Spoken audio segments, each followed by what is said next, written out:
Hey everybody, we have a special Nintendo Pipeline podcast episode for you today. But before we get into all of that, I'm CMM. Hello, it's me, I'm Clay. And with me I have... Jared, what up? Also, one up muffin. Also, James, coming directly to you. God. And today we also have a wonderful guest. Who might you be? I'm Mina. I've been on this podcast before. Also, in the future, I feel like I'm time traveling. Whoa. It's very weird. Yeah, there's another episode with Mina in the general vicinity of this episode. Mm-hmm. We're living in the something, future. some major event happened that we're going to talk about today that superseded that episode. Yeah, the presence is our past. God, Mina's presence is a present. Kiss her ass. Ah. That's a Kanye West quote. I'm going to get canceled from the podcast. God, I can't believe we're going to get copyright stricken. Don't worry, only 3% of our audience would have known that if you didn't explain it. I know, it's great, right? Alright, so today, of course, the special event that brings us together is we had a big Nintendo Direct this week. 40 minutes long with all kinds of new announcements and all kinds of wild stuff. I think plenty of surprises. So without further ado, I guess let's kind of just get into it. We opened with our first game here is the Fire Emblem Warriors 3 Hopes.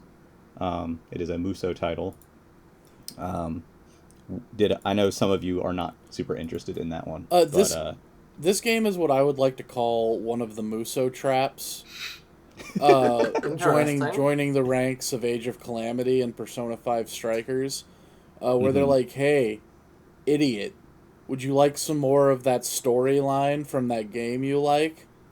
Yeah. Well, we're making a Warriors game where that story lives, and then you buy the game, even though you wouldn't normally buy a Warriors game, because Warriors games are, they're an acquired taste, if I'm being generous.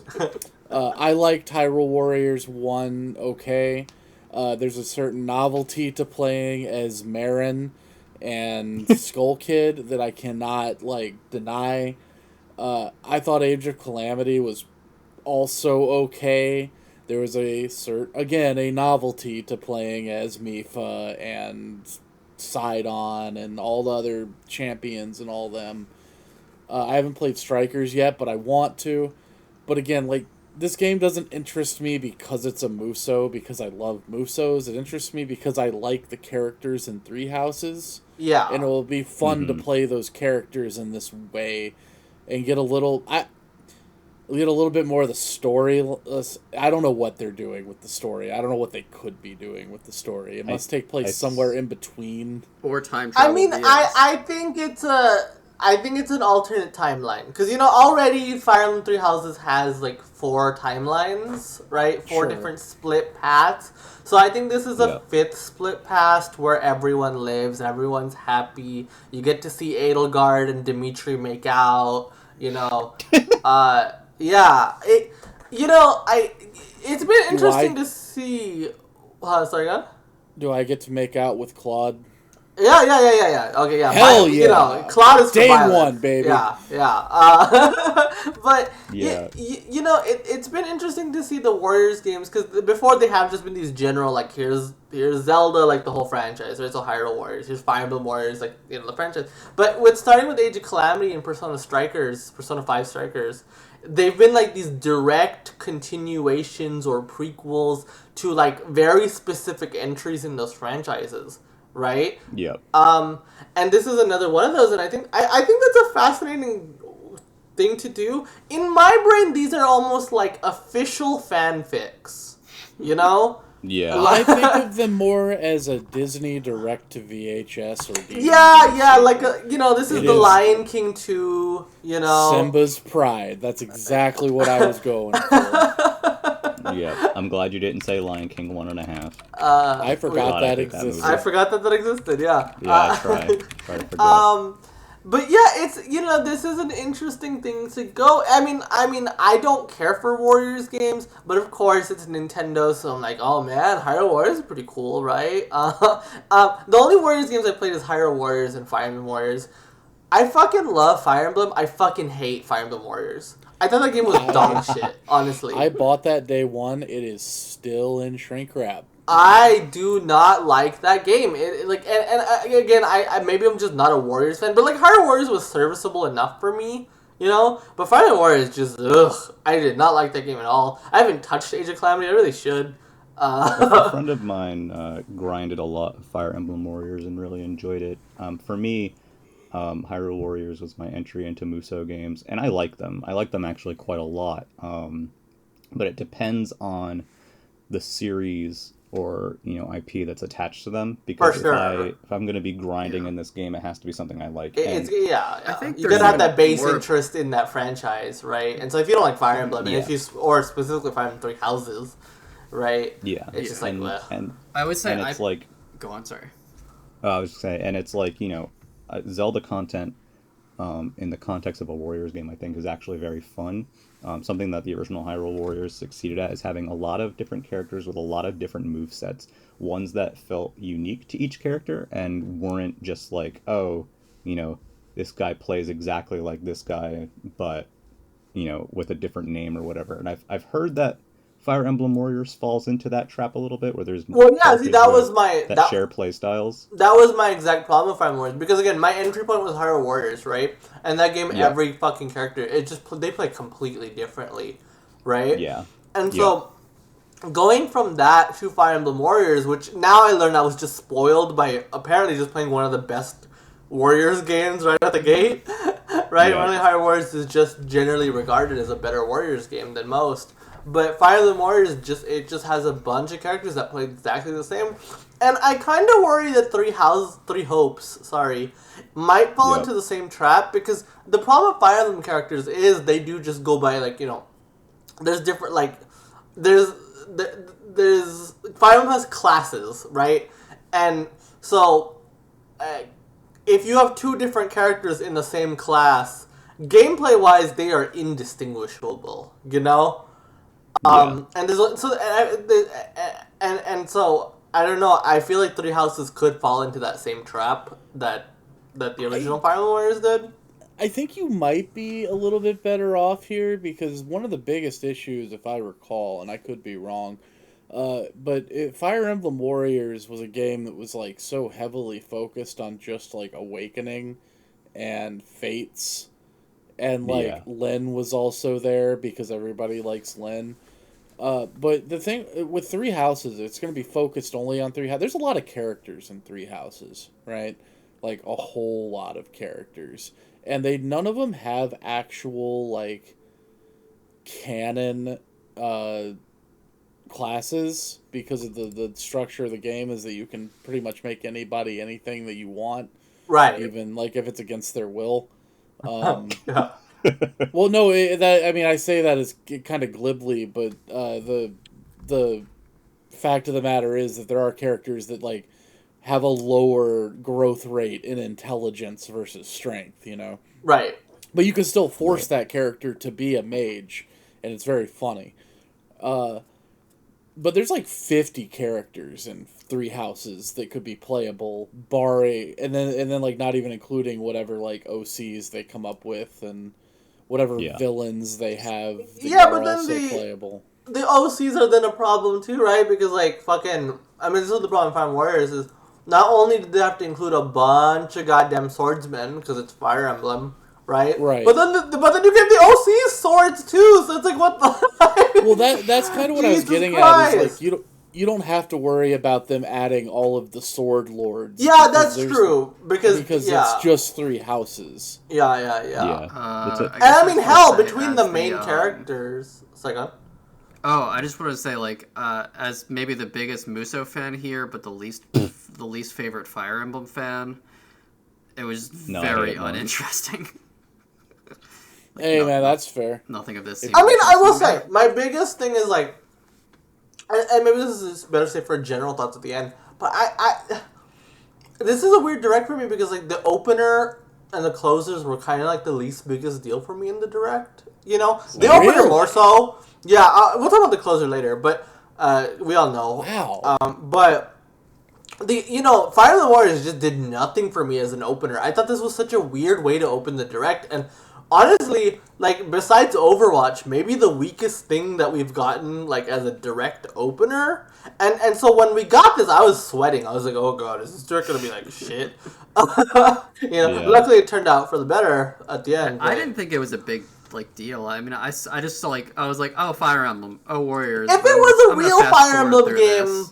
If it was a real Fire Emblem game, this would have been a very hype opener, right? If it was brand new, I think it's still a fine opener. I think a new Nintendo Warriors game, I think, is a fine way to open it. But like a third-party Overwatch. But if it was a new, sure, I'm not saying like Star Fox Warriors or Kirby Warriors or whatever. Absolutely. But the fact that it's a second Fire Emblem Warriors game is okay, Kirby I guess. Yeah. Kirby Warriors would be so fucking cool. Which one? Yeah, Kirby Warriors. Yeah.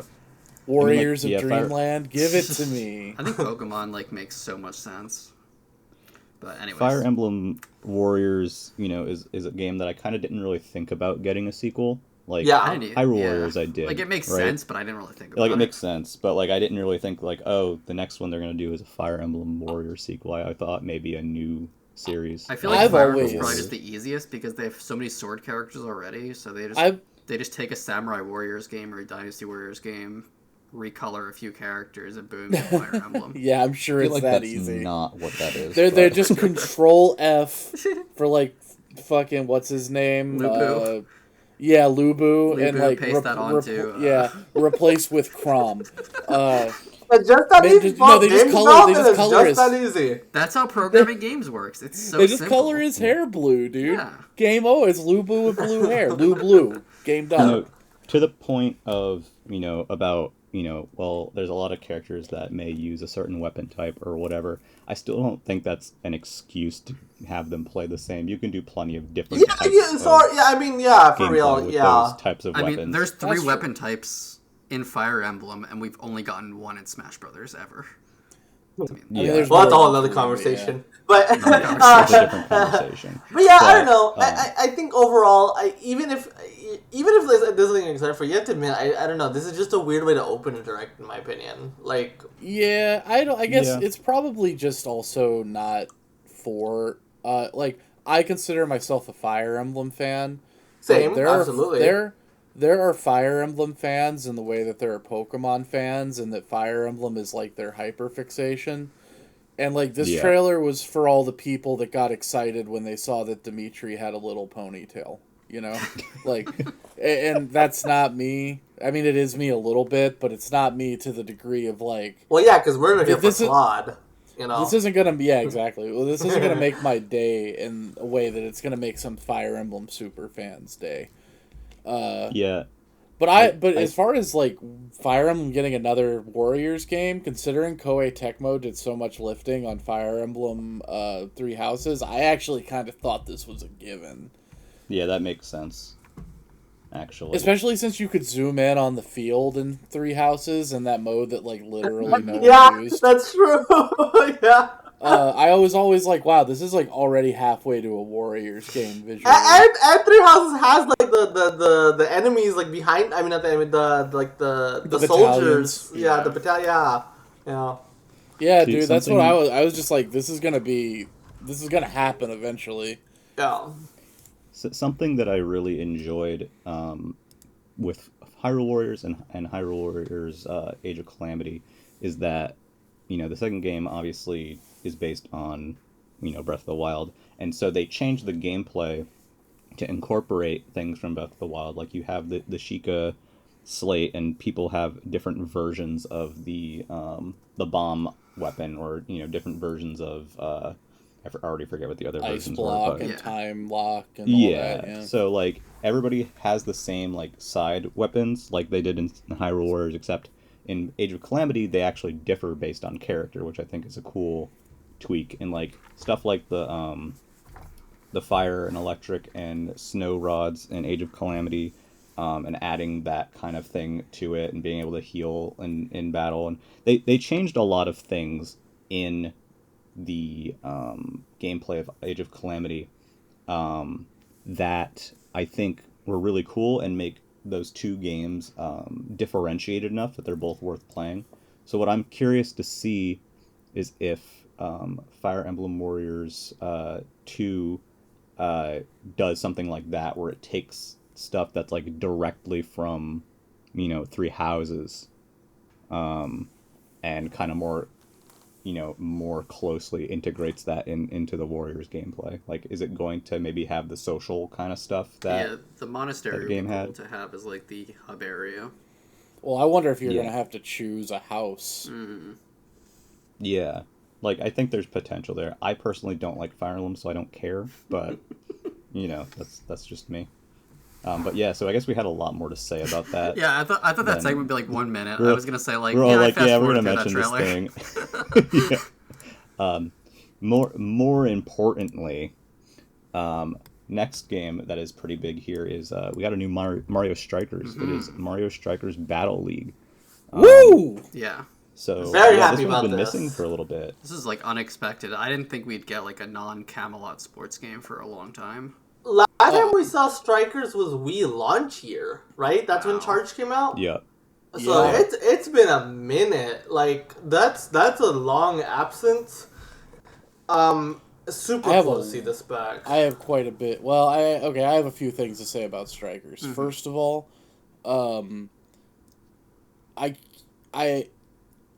I always expected Mario Soccer to come back in some way or another.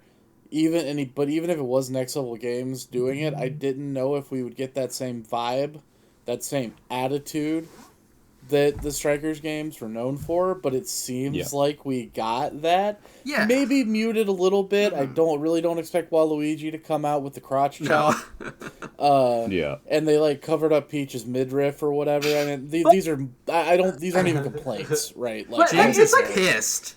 I am pissed at the censorship. Gamers rise up. Actually, the one thing I am pissed about is they took out the goddamn Kremling goalies and put in a Boom Boom, who I'm so sick of seeing. So The tired of Boom totification of We are of sick Mario of Boom.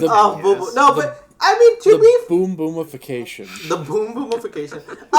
It is interesting though because this feels like God, countless words have been typed on various forums and Discord about the new Super Mario Brothers-ification of the Mario franchise, right? Sure. And to me, Mario Strikers, it seemed pretty resilient to it. Like Boom Boom aside, this feels like a Mario Strikers game. Like I feel like 95 or even 98% of the style I associate with Strikers is present in this new game. And Yeah. to The be dude honest, is here, and I appreciate the dude. I think more of it is because you literally get that crazy, like, dope-looking cell-shaded shit in the special shots, the animation. Oh yeah, special hell yeah, shots. yeah. Which Like, those if look anything, amazing. the attitude is more present than ever. And I am just, like, over the moon because I actually prefer the GameCube Strikers a little bit. I don't hate Charged. I've only I just ever think that- played the GameCube Strikers. I've only personally. played the GameCube as well. Charged has a few of those, like... And I actually can't remember what they specifically are right now because it's been so long. But I remember Strikers Charged having a few of those, like, Wii-era Nintendo moves, Yeah. where, Yeah, like... They had that super move where you have to, like, hit the 5 balls with the pointer. Yeah, stuff Remember like that detracted a little bit, but the first GameCube Strikers is easily my second favorite Mario sports title, only Yep. trailing behind Tennis 64. And it's not by much. Man, Yeah, That's kinda me, it's too. for me. It is very up there. Like as a kid, this was actually my favorite. I loved Mario Strikers on the GameCube. And so I am so and man, like it's funny because I feel like Mario Sports before the Switch were definitely in a glut, right? Yeah. To some degree. 3DS Oh, well, Golf I mean, was really 3DS good. Golf was you had some good. good golf games, but it was a little dry. Yeah.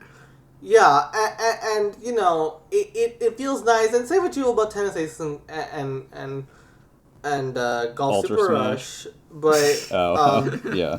I do think that the Switch entries of those franchises have been pretty good. I liked Yeah. both of them quite a bit. And like it's so nice to see a Mario sports game that isn't made by Camelot. Like I know the 3DS like Mega Mix one. I forgot what it was called. Yeah. I think that one was Bamco, but whatever. That's such a like Wasn't it cop-out. Square Enix? Square made No, That Mario was Three Square Enix did basketball, basketball. right? Yeah. I thought also they did. weird. I thought they did sports. I thought that White Mage Girl was in that game too. That's Mario Hoops. I thought she was And in Mario both. Sports Mix on Wii. Oh, I think yeah, it was Square did the Sports Wii Mix one. on the I Wii. forgot that It's was my those, bad. Yeah. My bad. And so Bamco did the 3DS one. But like, you know, Mario Sports have felt just little like, okay, we got golf, we got tennis, and we got like the mix, right? So it's so nice to finally see something new. I mean, not new, but you know what I mean. Yeah, a returning thing that a lot of people love.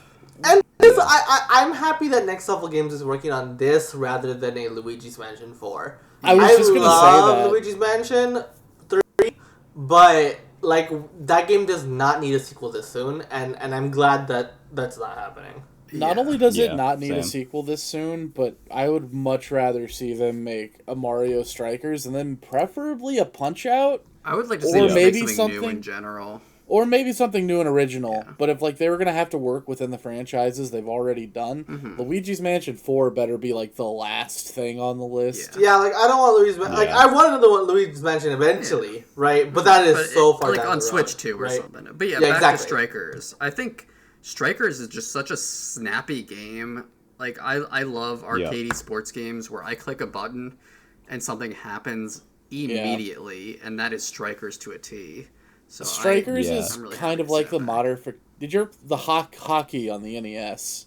Yeah, I love Ice NES Ice hockey. hockey. Yeah. Strikers It's is so like good. hockey on the NES, Yeah. like roided out. Yeah, Yeah. I feel It's that. so much fun. This is Something I've played Strikers, but this will be the first one I bought, so I'm excited for this. Something I'm really excited about with this one, and I don't know if this feature was present. Might have been present in the Wii version actually, but there is 8-player local, which is super cool. That's neat. That is cool. I- Oh if I wow, remember that's a lot of correctly- players. If I it remember was only 4 on correctly- GameCube. I mean, obviously. And it was only 4 on GameCube. I'm not sure if we had an option where like one person can use the Wii remote and one person could use the nunchuck. I'm kind of blanking on that. But either way, yeah, 8-player local, so you can have a full like 4-on-4 play is great. I love And, to get 8 friends together in COVID times to, Yeah. to play Do we Super know- Mario And, Strikers, the Super Spreader event. And but also, you know, the online thing that they're doing with the clubs, I think, is neat too, where you can make your own club. You can kind of like set your home stadium and like some other details, and you can have up to 20 people join it, and like kind of the club rises through the ranks. I think that's very fun. Yeah, that's a very fun thing to do. I think We'll I be think doing that a Nintendo Era Club for sure, or Nintendo Pipeline. Sorry. yeah, but you Wow. know the slots will be limited. 20 people. Yeah. So Yeah. It'll know? be good. Or, The other thing that they we're, showed we're gonna st- we're, that I think we're gonna be taking Patreon money to get a slot. Oh my the other thing that they added that I'm also kind of curious about, it's not something that I typically enjoy in these kinds of games, but I'm curious enough about it to see how it works out, is that they now have this aspect where you can buy gear for your characters and kind of upgrade their stats with it.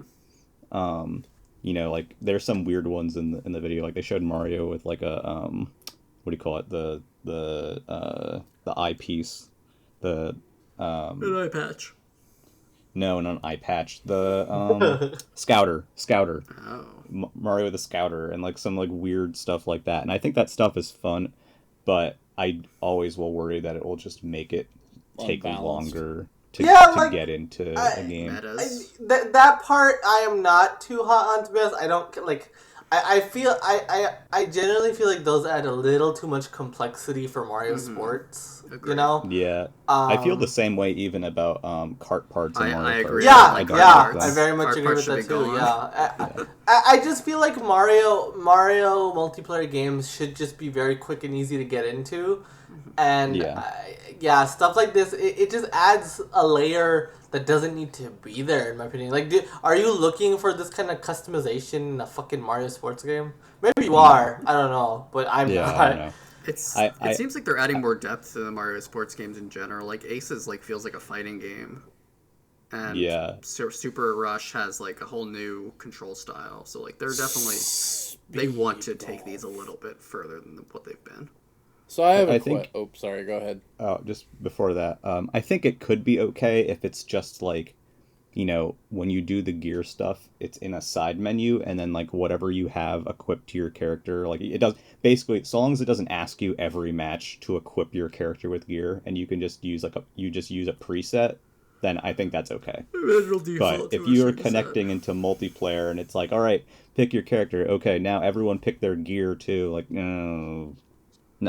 So I have a question. Luigi's Mansion 3, the last game by Next Level Games, had a expansion pass. Season pass, so to speak, a paid. The last two Mario sports games, free updates for like the foreseeable like future from the launch. Like I think 6 months for both of them. Yeah. But both of them announced before launch. Which way, Western Studio? What are we thinking here? I have a very cynical take on this. Okay? Boy. The Nintendo Switch Online expansion pass, in my opinion, changes the game a little bit. Right? Oh, I didn't think about that, but that's a good point. I think that, you know, they're going to leverage a game like this. They're going to do like, hey, here's a paid expansion. But don't worry, if you got that expansion pass, it's totally free. Right? Maybe that's a bit too cynical. I disagree. But I don't think they do an expansion pass for this game. Like, I think they save really big DLC updates for, like, the yearly, like, this is your expansion pass DLC of the year, and I don't see Strikers as that. I guess to me, I'm kind of of two minds. It feels like they want to, you know, with a subscription service, inherently you need to give people reason to keep subbing. For sure. And unlike the base tier sells itself because you want to play online, right? But the expansion pass also $20. And it's $20. The expansion pass is over double the price and is completely ancillary, right? So it's like you need to give people stuff. And so to me, I kind of feel like, I even feel like if Mario Tennis and Mario Golf came out this year, I don't think those games would have had free updates. I think those games would redo it. But maybe that's too cynical of me. I don't know. We'll see another game later in this direct that also has free updates. So I don't think the free updates are over. I mean, I think what if they got real nasty with it and they're like, well, here's like all of these characters, but if you want Pauline, pony up, pervert. Yeah, and I mean, that's actually a good note too. I know the character rosters so far, there are only 10 confirmed characters, and I would be genuine. And Daisy's not there! It doesn't seem like you can choose like the sidekicks like you chose in the... Yeah, I was wondering about that too. Either. Doesn't look like the sidekicks are really a thing. That was initially I thought you choose like, I want to be Mario and have like dry bones. Yeah. So like I initially thought that Toad was a sidekick, and then saw the select screen, like, oh, he's a captain. Okay. So there's 10 right now. I suspect there are still more in the game. But you know, obviously character roster is a way to expand the game post-launch. And 2, if the characters have unique gear, then you're getting characters and their gear. And lastly, something that I haven't seen many people talk about, each character has their own court. Oh, cool. Then they connect together, them. Right? Yeah, they're fused together. Looks so like dope. Like Mario has one that's like, you know, Mushroom Kingdom-y. DK has his like treehouse in the background. Bowser has Bowser's castle. Do they have different effects, or is that just visual? That's on. So they haven't shown anything for that yet. So I'm of two minds about this. One, I like the idea, especially if they have different effects for each.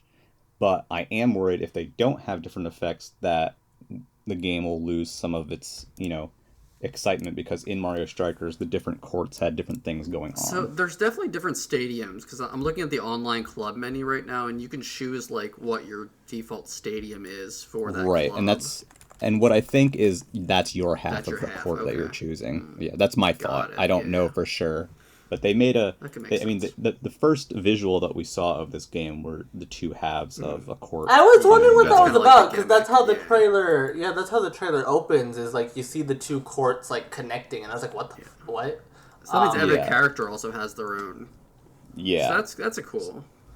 So I think that could be interesting. Yeah, but it's either a cool visual touch or it could have severe gameplay implications. And so it makes the courses. I think it'll make the courses less interesting than Strikers, because Strikers have some really fun, weird courses. Yeah, I'm a little worried about that. I'm not crazy about the idea of it could be that the court that you choose is independent of the character, right? You could maybe have it so that you pick Mario, but the court that you're using is Donkey Kong's treehouse or whatever. I think that would be a more elegant solution, just that every character has one, right? As opposed to if you pick a character, then you're stuck with their court. I'm hoping that the courts themselves, the court chunks, have their own sort of obstacles or things that can happen, because so far it looks pretty plain. I'm gonna bring up something really random, but it kind of reminds me of Worms Forts mode.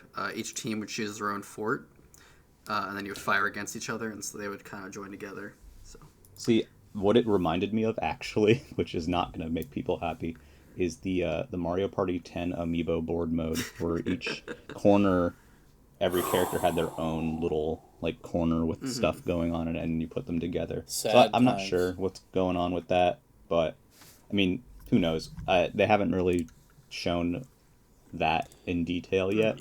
Yeah, I mean, this game is out in 3 months. We're gonna get Twitter updates about it, I imagine, for the next several weeks. We might even get another short video presentation like they did with Aces. Yeah. I mean, is June 10th before? I guess we don't know when that would be the weekend before E3 normally. Mind you, is E3 happening this year? Right. I was gonna say, I don't know. We don't know what form E3 is gonna take this year, if any solid form, right? So, right. I guess. But I would say, regardless, firmly, this would be out before the June Direct. So, I want to say I have faith in this game to be good, because Next Level Games doesn't miss. They don't miss, yeah. Yeah, they don't miss. I guess Federation Force is a miss. I haven't played it. Maybe it's fine. choose to blame Kensuke Tanabe on that. Yeah. Yeah, we'll put that on Tanabe. That's all his fault. Yeah. But they did make Blast Ball, and people like Blast Ball, so. Blast Ball is a thing, yeah. But, yeah, I mean, I think this looks cool. I'm looking forward to hearing more. It was a very nice surprise. I don't think anyone was necessarily expecting to see that. No, this is a big surprise, yeah. It slots in well as the Mario spin-off of June for this year. It's borderline dream game. Yeah. To me, at least. I know that a lot of people probably don't feel that way, but I think it's a GameCube kid dream game. I've wanted a new Strikers for literally 15 years. So what you're getting at is Next Level Games is the champion of the GameCube kids between Luigi's Mansion and Mario Strikers.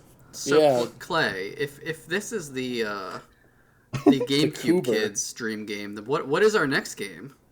So I want to point this out. GameCube kids suck, but Wii kids are awesome, because our next game is Nintendo Switch Sports. I know a lot of people, myself included, were hoping for a successor to Wii Sports, and I was not expecting to see it now. But yeah, so Nintendo Switch Sports kind of continues that legacy. It has 3 returning sports, which are tennis, bowling, and sword fighting, because I never remember the name. They changed the name from fencing to the Japanese game name. Chanbara, yeah. And it has 3 new sports, which are soccer, volleyball, and badminton. And so I'm curious what you all thought of the reveal, because we had some very intricate discussion. I applauded, I screamed, I started crying, and then I applauded again. I am so happy that I was alone in my home. Mind you, I was watching this with a couple friends of mine on Discord. I was fucking screaming. I have never screamed like this in a direct in my life. To me, I'm not saying something absurd. I think this is the biggest surprise I've seen in the Switch era. I was just in shock, because I never thought this would happen. I honestly, it makes sense, right? Wii Sports is an 80 million seller. Wii Sports Resort sold 30 million copies. It is so important to gaming culture. It's so important to Nintendo. But it is so tied to the Wii, right? And even though the Switch can do everything that the Wii can do and better, I don't know. It just to me, I never registered this as a possibility. And then to see, as soon as the fucking like logo popped up and the music and everything, I was just like, I know what this is. Like, I was actually screaming. Like, I cannot believe that this game exists. I'm so unbelievably happy that this is happening.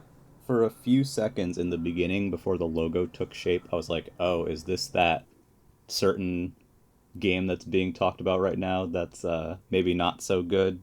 A certain 1-2 switch. The everybody's 1-2 switch. Yeah. I was like, oh boy, here it is. But then it turned into sports, and I was like, all right, awesome, cool, perfect. Go ahead.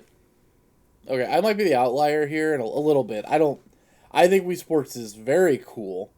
I respect it a lot as like a very important video game for myriad reasons. Better watch your tongue before you say your next line. I played a lot of it.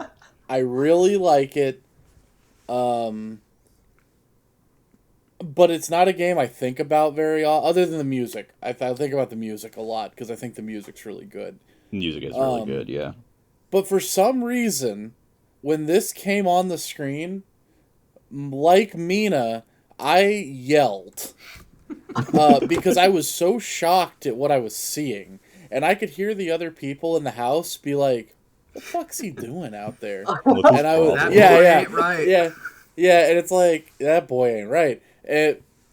Something about it, like something about Wii Sports coming back and seeing that logo and hearing that music again, it made me realize how much I actually did care about Wii Sports. Yeah, hell yeah. So I want to ask you a question, James. Did you play Resort? I did play Resort, not nearly as extensively as Wii Sports, the Resort original. Is like... Oh, see, because for me, Resort is the one that hits me. Because, like, I played Wii Sports enough. I mean, like everyone. Come on, right? But Resort is the one I dug into because I fell in love with that game. And so, the Wii time was a dark time for me. I was lost in World of Warcraft, I played Resort. I play Wii Sports Resort every year.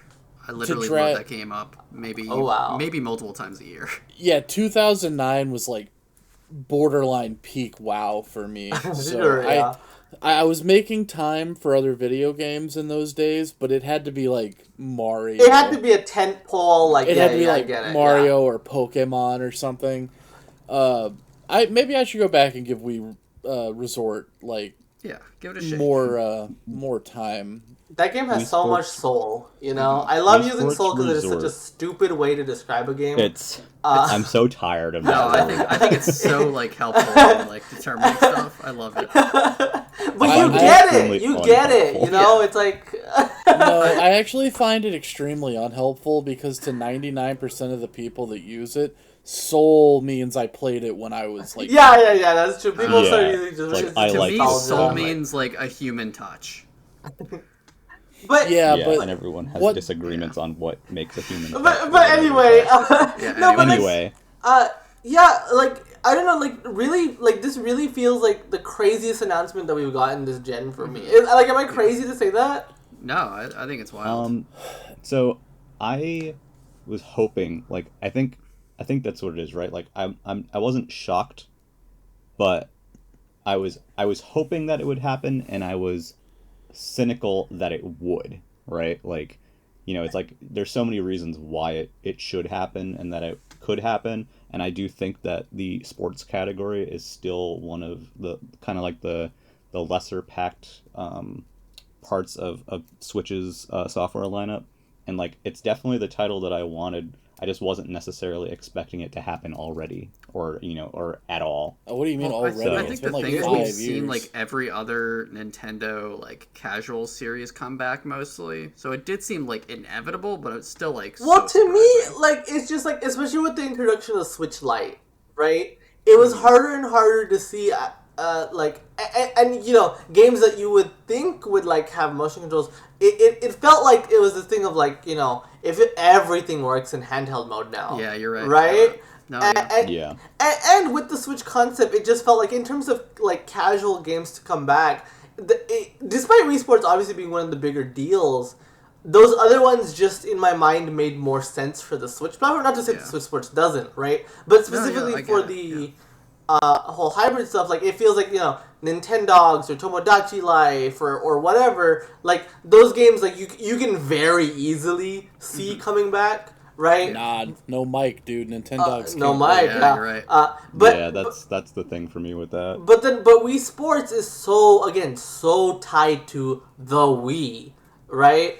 And like we saw a Wii franchise come back on the Switch being Ring Fit, like that Wii Fit turned into Ring Fit, right? But that is such a huge, and for the better, I agree. But that is such a huge departure from what Wii Fit is, which is why this another reason why this surprised me is this is so Wii Sports. Like this is not like, you know, they didn't turn it into an RPG. They didn't turn it into anything like that, right? Like this is fucking Wii Sports 3. This is just Wii Sports 3, and I think that's for the better. Sports 4? Well, Club does not. No, we're not talking about that. There's did some I stuff offend from, like, the Club Wii kids? Anyways, I want to talk about the roster for a second because I think it's kind of a mixed bag. Yeah, I agree. So I am really happy with the returning things. I love bowling. I like fencing a lot. Tennis is cool, and badminton's cool. I think there's too much overlap. I think tennis is just a badminton, and reskin volleyball of tennis. are too We can be honest. It's just they use the same exact technology, but that way they could say there's 6 sports from right out the bat. Okay? I think badminton looks the most interesting of the new ones. Volleyball looks really boring. Badminton is tennis with funnier words. Yeah, I felt that badminton, including it when you're also including tennis, and there's 6 total out of the gate, wasn't necessarily the best choice. No. And I felt that soccer, being a game that is more foot based, doesn't necessarily translate as well. It's kind of like cycling in Wii Sports Resort. Well, that's why you'll be able to use the leg strap. Right. But volleyball, I actually thought was a good fit because even though it is a court-based game, having it, watching when you're doing bumps and sets and stuff, I thought was actually kind of cool, and it's a different kind of pace. So that one felt like the best choice. I'll have to see how it feels. I'm just worried it won't feel like. I think badminton looked like just fun to play. Volleyball, I don't know if the hits will feel good. I think the way I would have done the roster, I would have struck out tennis and volleyball. I would have maybe added one more sport. I think bocce ball would be a ton of fun, and then frisbee golf should have been in there. Frisbee would be nice to see. I'm very happy that, so in terms of the returning ones, right, you have one that was only in the first Wii Sports, not if we're not talking club here, is tennis. Yeah. It's kind of the iconic one. I feel like it kind of has to be there. Makes sense. Bowling was in all of them and is very well bowling bowling is the fucking it feels amazing. It's and then such a perfect sword game. fighting was really the star highlight of Wii Sports Resort. I mean, that's what everyone always wanted to do with the Wii Remote, right? Yeah. So I might say ping pong edges it out a little bit, but they're both great. I would say if you're looking in terms of if you for some reason limited yourself to picking 3 sports to return, then those would be the 3. Yeah, they picked the right 3. They picked the right 3 to come back because those are those are the most popular. Barring golf, I do think golf is such a huge part, but obviously that's coming later. I just wish the new ones were a little bit more interesting.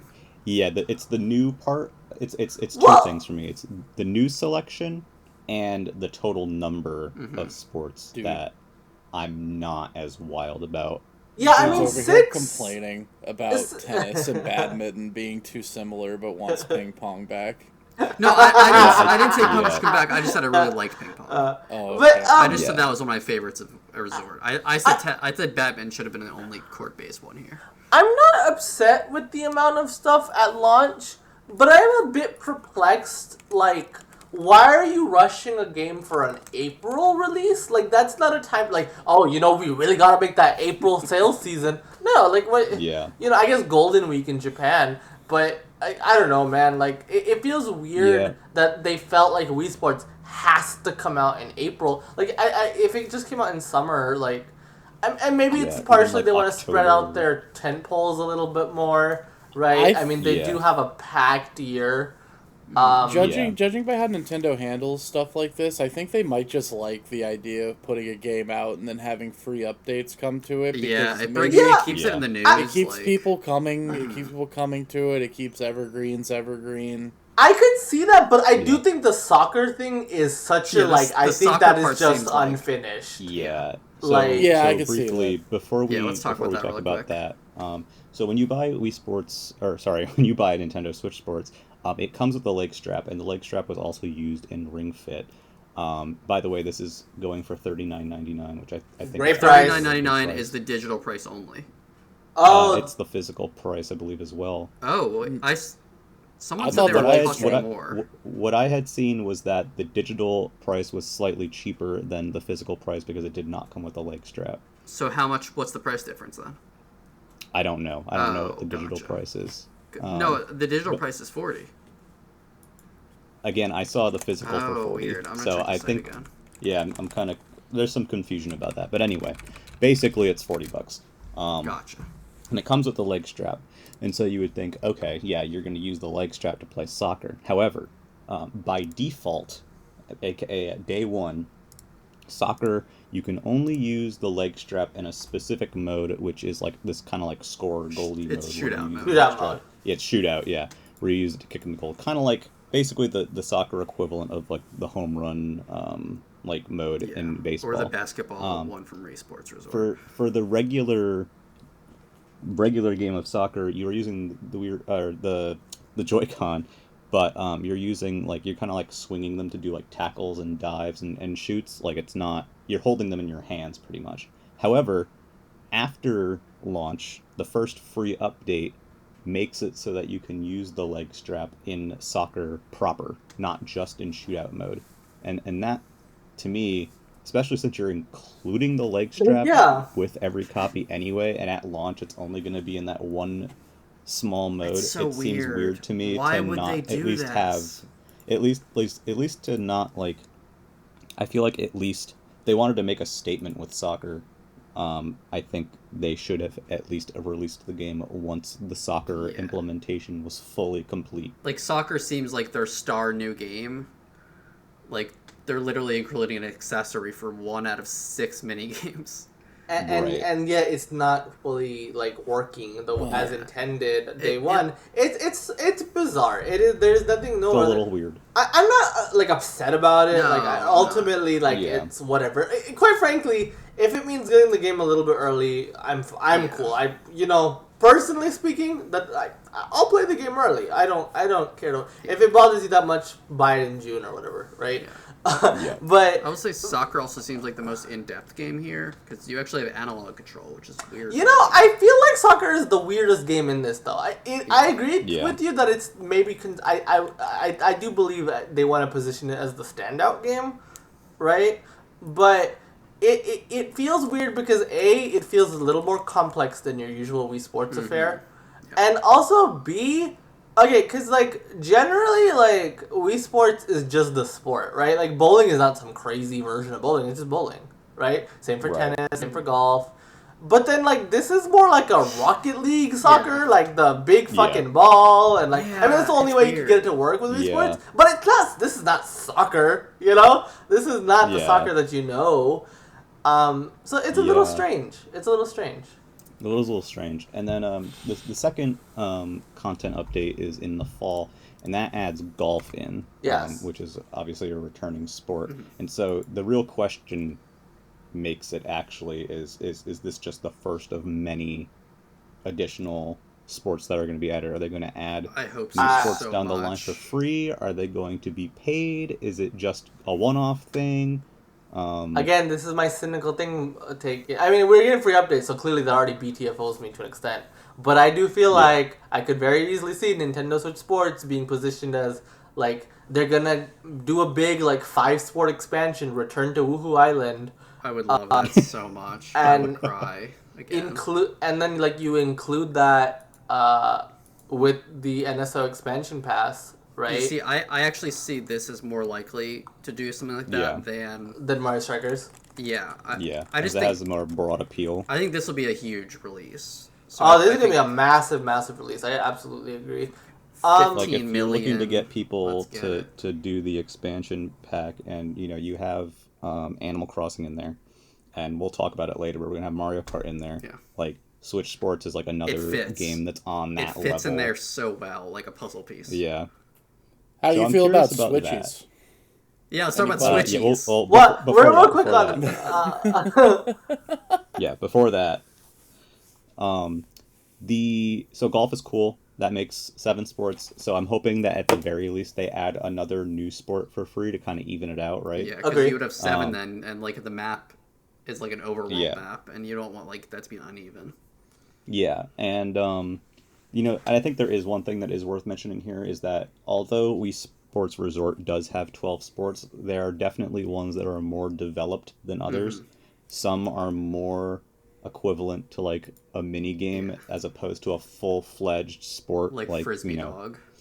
Well, like for example, the wakeboarding one, I think it was, where it's like that is a game, and then you have another game that's like Island Flyover, which is like you can find like 80 different things and unlock all this stuff, and it's like this big chunk. So perhaps it's not fair to compare it directly number-wise with Switch Sports, because from what I can see so far, and they haven't shown too much, but we know that soccer has the kickoff mode, or the shootout mode, which is a sub-mode. We know that bowling online has some kind of weird survival mode. Battle Royale bowling! Yeah, Battle Royale bowling looks very funny. We definitely have not seen all of the modes for all of the sports, and I think that is I'm most excited to see that. I want to see Sword Fighting Showdown come back, baby. Hopefully. That's what I want.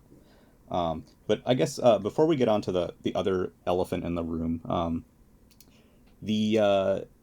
obviously it's completely online, and so we have something that was a bit surprising was that they showed new characters instead of Mii's at first. They are called Sportsmates, apparently. They're kind of doll-like, and an aspect of the game is when you play online, you unlock new customization items to change their look with, but they are a different type of avatar, although you can still also use your Mii. And I'd like to put the question out there then, what do we think of these characters? Of Switchies? The I Switchy think they're Sportsmates. fine. I like them. They're cute. I'm not as mad about Switchies as other people. I think the game overall looks really nice. I prefer Mii's, but I think these will look fine. Is it sacrilegious to say that I prefer these guys? Yes. Like I but it's okay. figured. But it is. You put it out there. It's too late. I think it's fine. I'm probably the one here that's most bothered by them, mostly because they look like reject characters. They look like if I bought you could just say they look like Xbox avatars. You're getting Kinect Sports vibe. I didn't even make that. I thought they look like connection. Go Vacation characters. I thought. Well, I think the thing that's most comparative is that I immediately was like, oh, these kind of look like Ninjala. Oh no! Take it back. And I don't think they look that bad. I don't think they look that bad, but I don't think they look good. That's kind of the thing. Is like they look like the kind of character that you would see on one of those like cash-in games that would come out on Wii. That didn't use Mii, so they made their own avatar, and it was just very much a not Mii, and it was kind of ugly and kind of weird. I don't think they have nearly the charm that Mii's have. Now here's a take for you, though. They're also part of, Mii's are very synonymous with Wii Sports. That's where obviously they were built into. They were introduced. Most people were introduced in Wii Sports, and I would think a successor, especially on a system that supports them and even has a Mii-specific game out, that kind of takes the Mii's a bit further in terms of customization and look and what you can do with them. It's weird to me that they would put these kind of like sort of like off-brand Mii's is kind of what they are to me. I think they're trying to appeal to a different audience. This is going to get me super canceled from Nintendo era, but I said this before, but I feel like people that are wringing their hands about Mii's are kind of the Wii equivalent of the people that freak out that Paper Mario's not like Thousand Year Door anymore. I'm not exactly I'm not looking at this and being like, oh man, the Mii's aren't front and center anymore. This game is doomed. For me personally, I think sticking with Mii's and maybe either tweaking, maybe even slightly evolving them in some way, like how Miitopia did it, or even someone pointed this out to me last night. Breath of the Wild uses Mii's as the base for their characters, and it kind of that's the coolest thing ever. Yeah, and it kind of updates them in a way that I think is maybe a little bit too much not like a Mii, but like something in between, I feel like. Maybe like the Miitopia Mii creator. I honestly, and this is going to offend a lot of people, okay? But I feel like this is the same conversation to be had, when did the Wii come out? 16 years ago? I would bet you there was a lot of people in 2006 being like, well, why do we need these Mii characters? Like, the villagers in Animal Crossing are Nintendo's customizable characters, and they have so much more charm. That was a thing. That was a thing. A lot of people didn't like Mii's. The Mii love grew over time.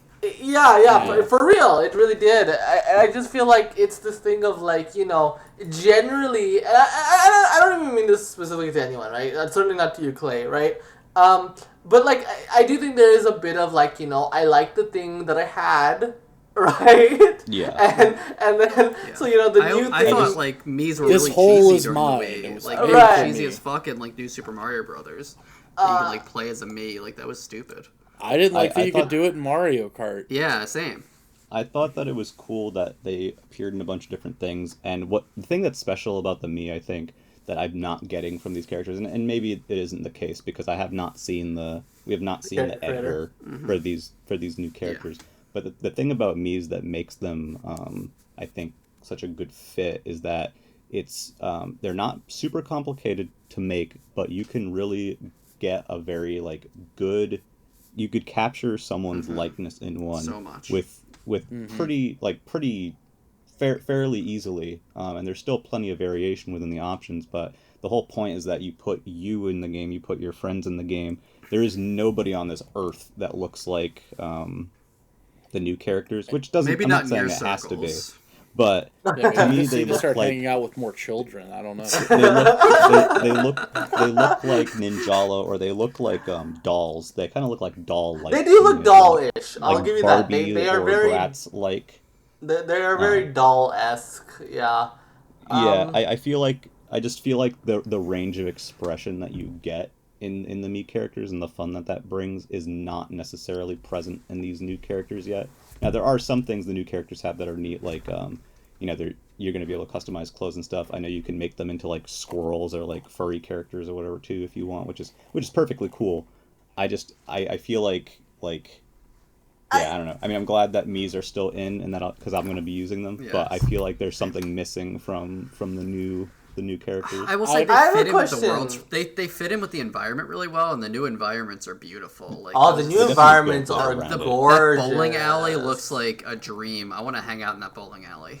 Yeah, it's called Spocko Square, the place where this game takes place, which I think is super cool.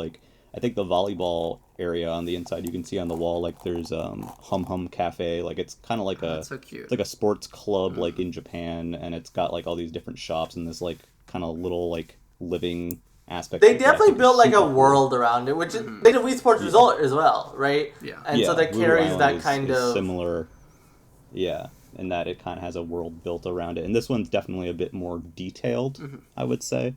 And the characters fit with that look, which I think is important. I don't know. I feel like, I guess at the end of the day, I feel like maybe an upgraded or tweaked kind of Mii could have achieved some similar results and also make the keep the customization and the ability to make characters that look like your friends and real people a lot easier. I just think that if Mii's are still in here, just like it's such a non-starter of an issue because like you can still be a Mii. Yeah.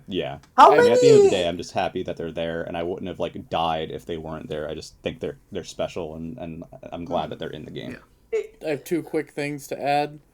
I will pick up the torch and join you in your march to Nintendo headquarters to burn it all down if Tamagotchi Life comes out and we don't have It has these. Switch and it has sports mates in it. But yeah. Thankfully, they're called sports mates. So Yeah. I do look forward to the next Pilot Wing games taking place in Spacco Square and flying around well, as you a Switchy on you want to crash a jetpack into this mall area? No, we do not. I feel like, I mean, you need an open space for that. You can't do that. You can't be flying around. Send them to Woohoo Island. Yeah, I mean, it's too dangerous here. The thing with Spacco Square is that it's completely flat, so flying around it is not. The danger makes me feel alive. Yeah. I think that's against city regulations. One last little sentence. How many seconds into realizing that these weren't Mii's did someone's brain go, next Smash character? Mine kind of did. Yeah. Not until people talked about it. I kind of went there. To be honest, I was so kind of just refreshed to have a direct that didn't have Smash in it that my brain was nowhere. And I love Smash Brothers, but it was just nice to not have to think about Smash. I want to go back to the price for a second. I think the price is very fair. I think $40 for 6 sports is totally fine. Yes, it's less content than Resort, but we are getting the golf later, so it's it's 7 sports for $40. I would pay 20 for bowling alone. So this is an easy sell for me. Especially if each sport is well developed, right? Yeah, it has a lot of a few mini games to it. I mean, even forget Wii Sports Club. I mean Wii Sports Resort. Wii Sports Club was $50 for the full package, and that had 5 remastered sports. That was also that was overpriced. I don't think that was no. I know, but what I'm saying is though that this is $10 less in a generation where everything is more priced more expensive, than ever before. Yeah. Oh, but Club also all those games in Club had mini games in them. Sure. Yeah, they're well developed as well. The original Wii Sports, people often don't mention it for some reason, but the training mini games in the original Wii Sports went a long way to, I think, making that content stand out even better. So I guess my ultimate feeling on this is that I'm very excited for it. It's definitely the game that was announced in this Direct that I'm most excited for. I think my issue comes with so the previous games in the series, I felt they were breaking new ground in different ways. The original game obviously made simple sports games with motion control, which was a huge thing, and then Sports Resort upped the ante in terms of more trackable motion and different types of things like archery and sword fighting, and kind of went for a bigger variety and all of that stuff. And then even Wii Sports Club, which went back to the original 5, really went and they added the online function, which was big for Wii Sports. And I think they did some inventive use with the sports with the gamepad as well, in some cases. So they were definitely they were kind of pushing new things. Whereas I feel like this game so far doesn't really feel like it's pushing much. I think they want you to think the leg strap will do that, but yeah, well, I feel like the leg strap maybe it'll be fun. That could be a lot of fun if it works well. The leg strap would be a way of doing that, and I mean, it does include the online from the previous ones. It does have this. The new online system also where you can seems unlock interesting. Items. I think it might be more interesting. It doesn't feel like a major evolution so far. Not every but I game don't has think to it. be like. I don't think it needs to be. My thing is, it just doesn't need to be in the same way. I think a lot similar. This is gonna be a very funny comparison, but a lot of similar stuff was said about Metroid Dread, right? Mm-hmm. And to me, it's just the thing of these games when they came out, they were very inventive, they were very revolutionary, whatever, right? But now they have become established franchises, and they went dormant for so long. It's just nice to see them back, and they don't need to be the next step. Now they're just this established franchise, and that's cool. That's good enough for me. Yeah. I'm just happy to have this franchise back. Yeah, I'm so happy to very have happy. Wii Sports on a new system with new online. At the end of the day, I'm extremely happy it's back. I'm absolutely in. There is a online test that's coming up. If you would like to be part of that, you need a Switch Online membership, and you need to register on sports.nintendo.com on February 15th, which I don't know if I think this episode will be out by then. So just keep that in mind. And I think ultimately all of us are very excited that this game is back. Day zero. I'm just hoping that maybe they do.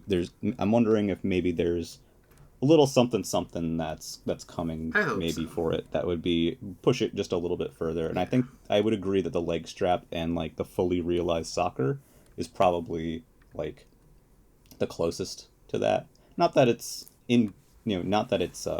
insignificant that they've redone all the avatars as well. I don't want to brush and the customization of them. I don't want to brush that aside as nothing. But yeah, I mean, we will see. Yeah. We're finally done. Yeah, we're finally done with that. Yeah, I think that was the biggest one here. Yeah, that was the biggest announcement of the show for sure. Not for me, but well, yeah, we'll get there. So next, I wanted to we're kind of mashing this all together, but Square Enix was firing on all cylinders. Oh yeah, I mean, but the secret is they're very prolific in most directs of the Switch era. If you go back and look, as time gone on, I mean, Square Enix just publishes so many goddamn games on this platform. You know? Yeah. They're prolific in directs, but there's a special sauce in this one. Oh no, this one they have gone like above and beyond, right? Clay, can we just talk about like the biggest one real quick, right? Yeah. Before we get into that, I just want to briefly mention this isn't new to the direct, but they briefly mentioned that Kingdom Hearts is coming as a cloud game. It's out now. Hold on. Can you say the whole title? No, I can't. Kingdom Hearts Cloud. It's Kingdom Hearts Integrum Masterpiece for Cloud. Yeah, whatever. So Integrum Masterpiece, my dog. Kingdom Hearts is coming to Switch. It's there now. It's a cloud-only game. Obviously, I think we've talked before about how we feel about that. Ironically, Cloud is only in Kingdom Hearts 1 and 2. I did want to mention it because it is Mina. just one of several Square Enix games that are releasing and were featured in this direct. The big one was, here it is, and I'm going to try to remember if I'm saying this right, the Live Alive remake. You nailed it.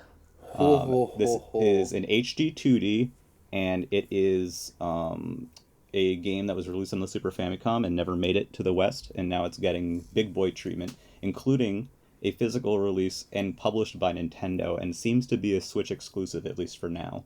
Yeah, I did not realize that, actually. Yeah. So it is in the same vein as Bravely and Octopath and Triangle. Beautiful names, by the way. The game in the West is published by Nintendo. Nintendo's putting their full support behind this title. This is such a crazy announcement. And personally, I didn't get it at first. Like, to be clear with you, full disclosure, I knew of the game, but I didn't know what a big deal it was. But after the fact, like, people explained to me, and I was like, oh my god, no, this is a huge fucking deal, actually. This game's got some hot pedigree behind it. I don't know if you're aware. Yeah, so this is the directorial debut of the Chrono Trigger director, right? Oh, wow. Which should tell you a lot, right? He was lead gameplay designer on Final Fantasy IV. But this was the first time he directed a game of his own. And even if you don't understand that pedigree, and that pedigree is so crazy, right? Yeah. Mm-hmm. I feel like, first of all, because HD 2D, this game is just gorgeous, right? It looks so cool. But then, I love it's not HD just... 2D is their big thing now. But it's not just the HD 2D look, right? Because now this is the third game, and even though it's the third game, it's still wow, right? But push that aside... Well, the fourth one that we've seen. Because Dragon Quest. That's right, I forgot about Dragon Quest, yeah. Yeah. So, but even besides that, you could say, oh, that's old hat. But just look at that trailer. There is so much going on. That game looks bonkers, you know? That wrestling scene, dude. In the wrestling ring. The western part. The western, there's Imperial China, there's a future where you're controlling a robot. Like, there's just so many, and there's just so much going on. I don't know how you could look at that trailer, even if you don't like RPGs. I feel like just from the set pieces alone, you should kind of be like, what the hell is this game? Yeah. I had never heard of this, but I was like, oh wow, this looks cool. So what I find really entertaining about this announcement is last year at TGS, there was a Live Alive panel that everybody was like, oh shit, are they going to port Live Alive? Oh god, if they port it, they're almost definitely going to, localize it. But then the whole panel was just them, like, talking about how cool Live Alive is, and then they didn't do anything. So, when this came on in the Direct, and I was like, what the this looks familiar. No way. Are you kidding? To me, this might be the biggest announcement in the Direct. Oh, and I think that's a fair thing to say. It's a game that I've always wanted to play. A new fan translation of it came out relatively recently, I think. And I was actually thinking about playing that, but now obviously there's no point. I mean, and the fact that it's coming out in the West for the first time, but it's not because over the years we have seen more and more Super Famicom only games show up in the West, but they're ported, right? Like it's the original game, like Trials of Mana, they got a remake as well, but that game came out in its original form first, right? Did it come out in the original form first? Didn't it come out like at the almost the same time? Or no, the collection was shadow dropped the day that they announced. That's right. Yeah, that's right. And, you're right. My bad. But so it's not just the port, and I think a port also would have been insane, right? But it's a full blown from the ground up HD 2D remake, right? Just this is such a crazy announcement, and it really this game in particular reminds me why I find the Nintendo Switch so fascinating. Because obviously we're all here for the first party games, right? But, the Switch being so popular and being the kind of system it is a handheld, it's a hybrid system, it's more focused on lower end stuff inherently, right? So many games that would not exist otherwise are happening this generation because the Switch is such a success, and Live Alive is prime amongst that. Of just like this game, if the Wii U failed, if Nintendo went out of business after the Wii U and we just had PlayStation and Xbox, this game would not be getting remade straight up. Yeah. What's really cool about it too is it's so popular, and in all relevant territories. Like, the Vita was pretty popular in Japan, but the Vita didn't pull games like this. Right. Yeah. It's just the perfect storm of everything that, all territories but as you said, it's also lower powered, so it's developers figure out ways to make games interesting visually. HD 2D is very good genius at that. I want to go on with that. I'm actually surprised that we're seeing another HD 2D game before the Dragon Quest game comes out. Me too. Another remake. Yeah, because that means there's how many, at least three Square teams working on HD 2D games? Yeah, at least 3 Square. And funnily enough, none of these 3 teams are the team that worked on Octopath. So the Octopath team might be even working on something else. But I think what's clear, I think, is that Octopath was such a success, right? Octopath was such a success that immediately they just greenlit a bunch of HD 2D games. After that did so well. It's just obvious. And it's very... I'm happy. This is what we were hoping for when we saw Octopath, right? Was that we were hoping that this would happen. Yeah. I think people were probably hoping for games like Final Fantasy VI. Not necessarily Dragon Quest 3 and Live Alive. We'll get there. I'll be real with you. I've played Final Fantasy VI, dog. I've played it twice. I love that game. This is way more exciting than an FF6 remake, and that engine would be to me. at least. No, I agree. I dude. still wish we would get Final Fantasy VI though, but like in addition to all this stuff though, not in place of, right? Like I love that they're keeping sprites alive. I love old sprite designs. They're keeping them alive, dude. Yeah. So with Live Alive, so everyone here knows that I do not like RPGs. I've been aware of this one for a long time, and I thought it was interesting just because of, obviously it's kind of wacky and insane, and obviously it never made it over here, so it's kind of just naturally something that would pique curiosity. When they first started rolling the trailer, at first I was wondering, because again, I'm not super familiar with RPGs, I was wondering if they were just going to be showing Dragon Quest 3, and then it pivoted to a point where I'm like, this doesn't look like Dragon Quest, and then as soon as the logo started coming in, or as soon as I saw, when it said Alive, I was like, okay, I think that kind of spelled it out for everybody, and then the logo flying in. This game is absolutely gorgeous, for one. Two, yeah, it's very interesting and unique in its structure, and it has all these like very wildly different like stories going on, which I think is really cool. And I know, people have commonly for HD 2D have been saying stuff like, oh man, I hope they do Chrono Trigger, I hope they do Mario RPG, but I'm not sure that anyone necessarily was thinking like, oh man, I hope they do Live Alive. Just because like, you don't necessarily think of it. Yeah, it's not something, it wouldn't, it's so far out of left field that it's not something that, like, if I saw that on like a 4chan leak, I'd be like, what are you talking about? This is just someone wish casting, like, I just really want like this hyper specific desire from one person. Mm-hmm. But on the flip side, if I saw that on a 4chan leak and ended up being true, I'd be like, oh my god, it's Nostradamus, dude. I mean, it's like that pre-Switch launch thing when the person put like, oh yeah, they have 1-2 Switch arms and a couple other things. And everyone's like, yeah, okay. And then it played out exactly like that. Like, you'd have this. Yeah, everybody's like, what do you mean Switch arms? Sports and Mario Strikers, and then they have Live Alive. Also, just as a quick shout out, you got Yoko Shimomura, your girl. Yes. Kingdom Hearts, Super Mario RPG, Radiant Historia fame on the tracks. That music is banging. I'm personally... I need to look into how the game actually plays, but it's one of the few RPGs that I've looked at and have been like, man, if I can enjoy the gameplay of this, I would love to play this, because of how unique and interesting it is. But again, I have to look into that because, RPGs and I don't usually get along. You're not gonna like it. Wow, that's from what I know. Like, you go for it. Like, maybe it'll be the one that clicks, but probably I can't imagine. Yeah.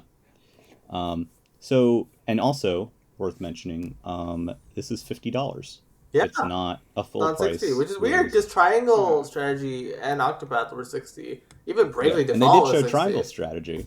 Yeah. They did show Triangle Strategy as well. There's a demo for that. Very generous demo. It's up to chapter 3, and the progress transfers over. Like, that's a very meaty free demo. Square demos are massive. This is also the company that gave us 10 hours of Dragon Quest. Of Dragon Quest 11, yeah. Like they love to do this, and I find it really cool in general that they do this. So I'm very excited for Triangle Strategy. I have no intention of playing it until it comes out.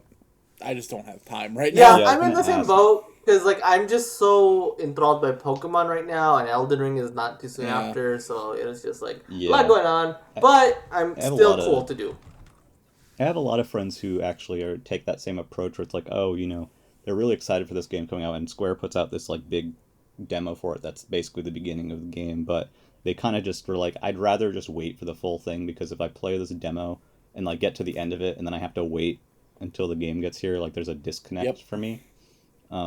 Which I think is a fair assessment. I don't know. Has anyone here tried the Triangle Strategy demo? Or no? I kind of want to be clean. I want to be clean on it, really. Yeah, a lot of people are like that. And then, surprisingly, that's not all for Square this time. It's also not... this stuff is ballin', dude. I'm still in shock. Yeah, there's still good stuff, yeah. Yeah.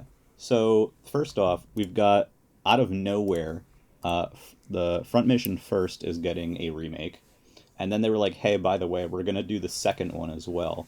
Now these remakes are being handled by Forever Entertainment. They are the company that handled the Panzer Dragoon and are working on the House of the Dead remakes right now. So I know some people are very kind of skeptical on the quality. So I just want to these. throw this out there. Front Mission are tactical RPGs. I preface this as I always do with I'm very ignorant when it comes to video game development and how it works. But I think it would be harder to fuck up a tactical RPG than it is anything that's action based. Right? Like, you know, all you gotta do is remake the maps and make me move in squares, dude. Like, yeah, I think people are kind of mostly just concerned about the graphical, like the look. These are Super for. Nintendo games, dude. Anything is gonna probably look bad. Well, I mean, you know, for example, like I know ActRaiser remake. Oh, that's true. That's true.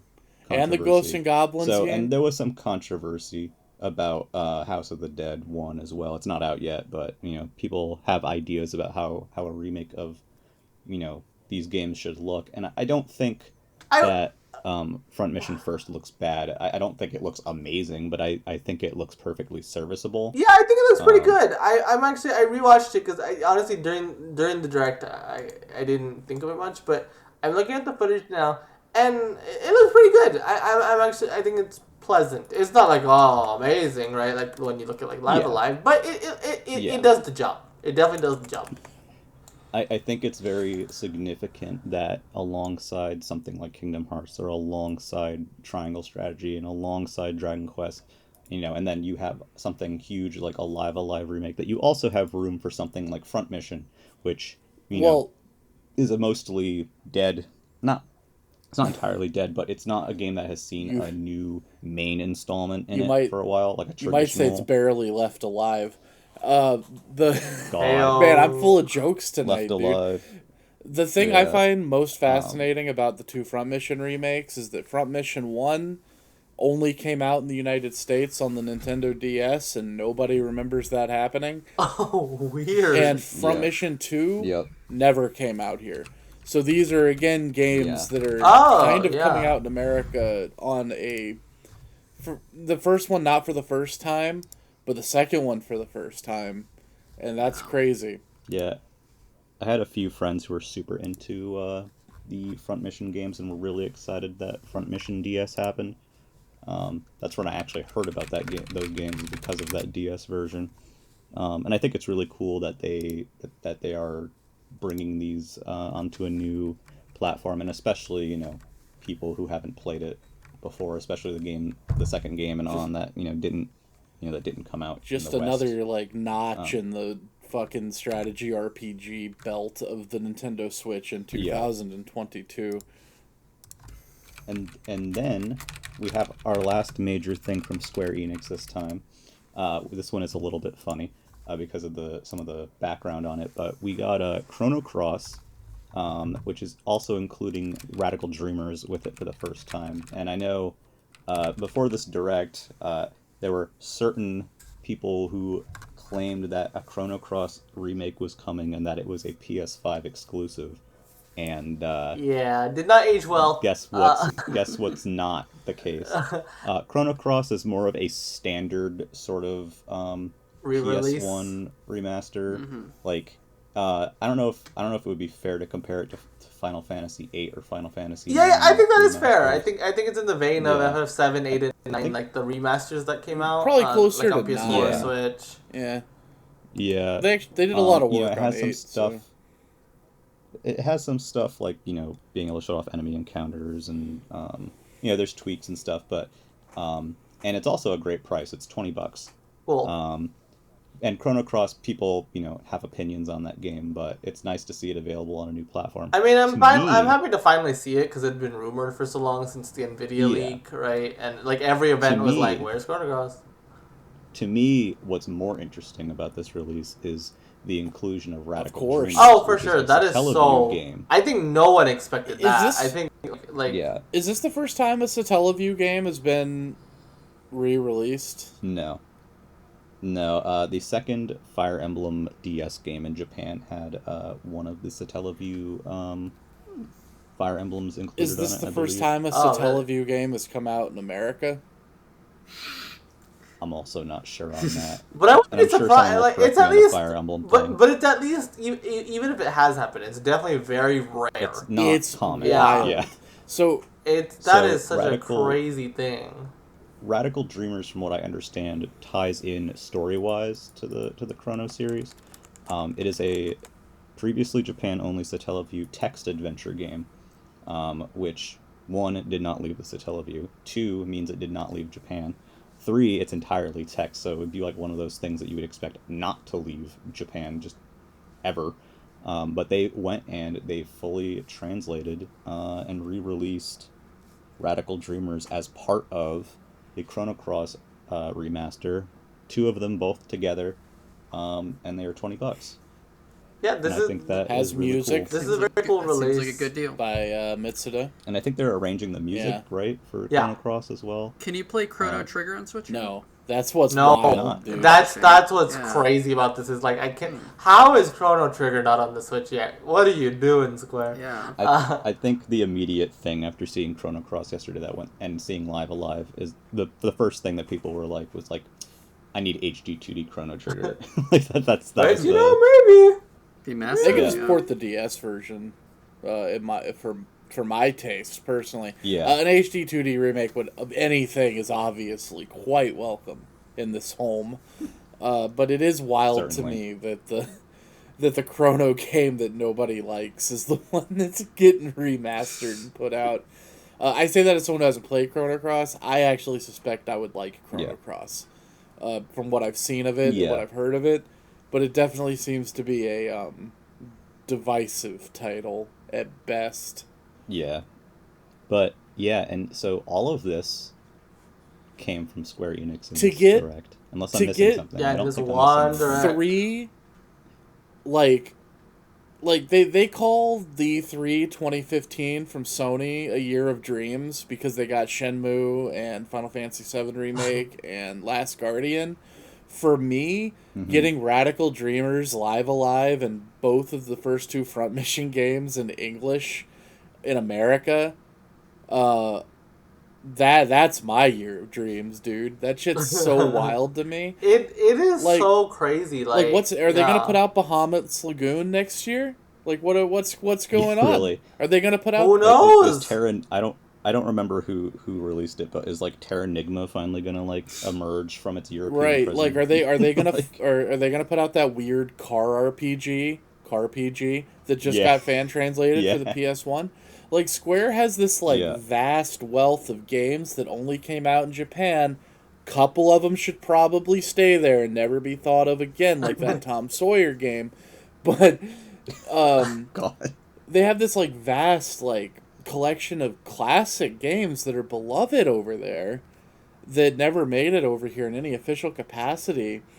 And if they can build hype around them like they did with Live Alive, they Yeah. I think that there's like a lot they could do there, personally speaking. Yeah.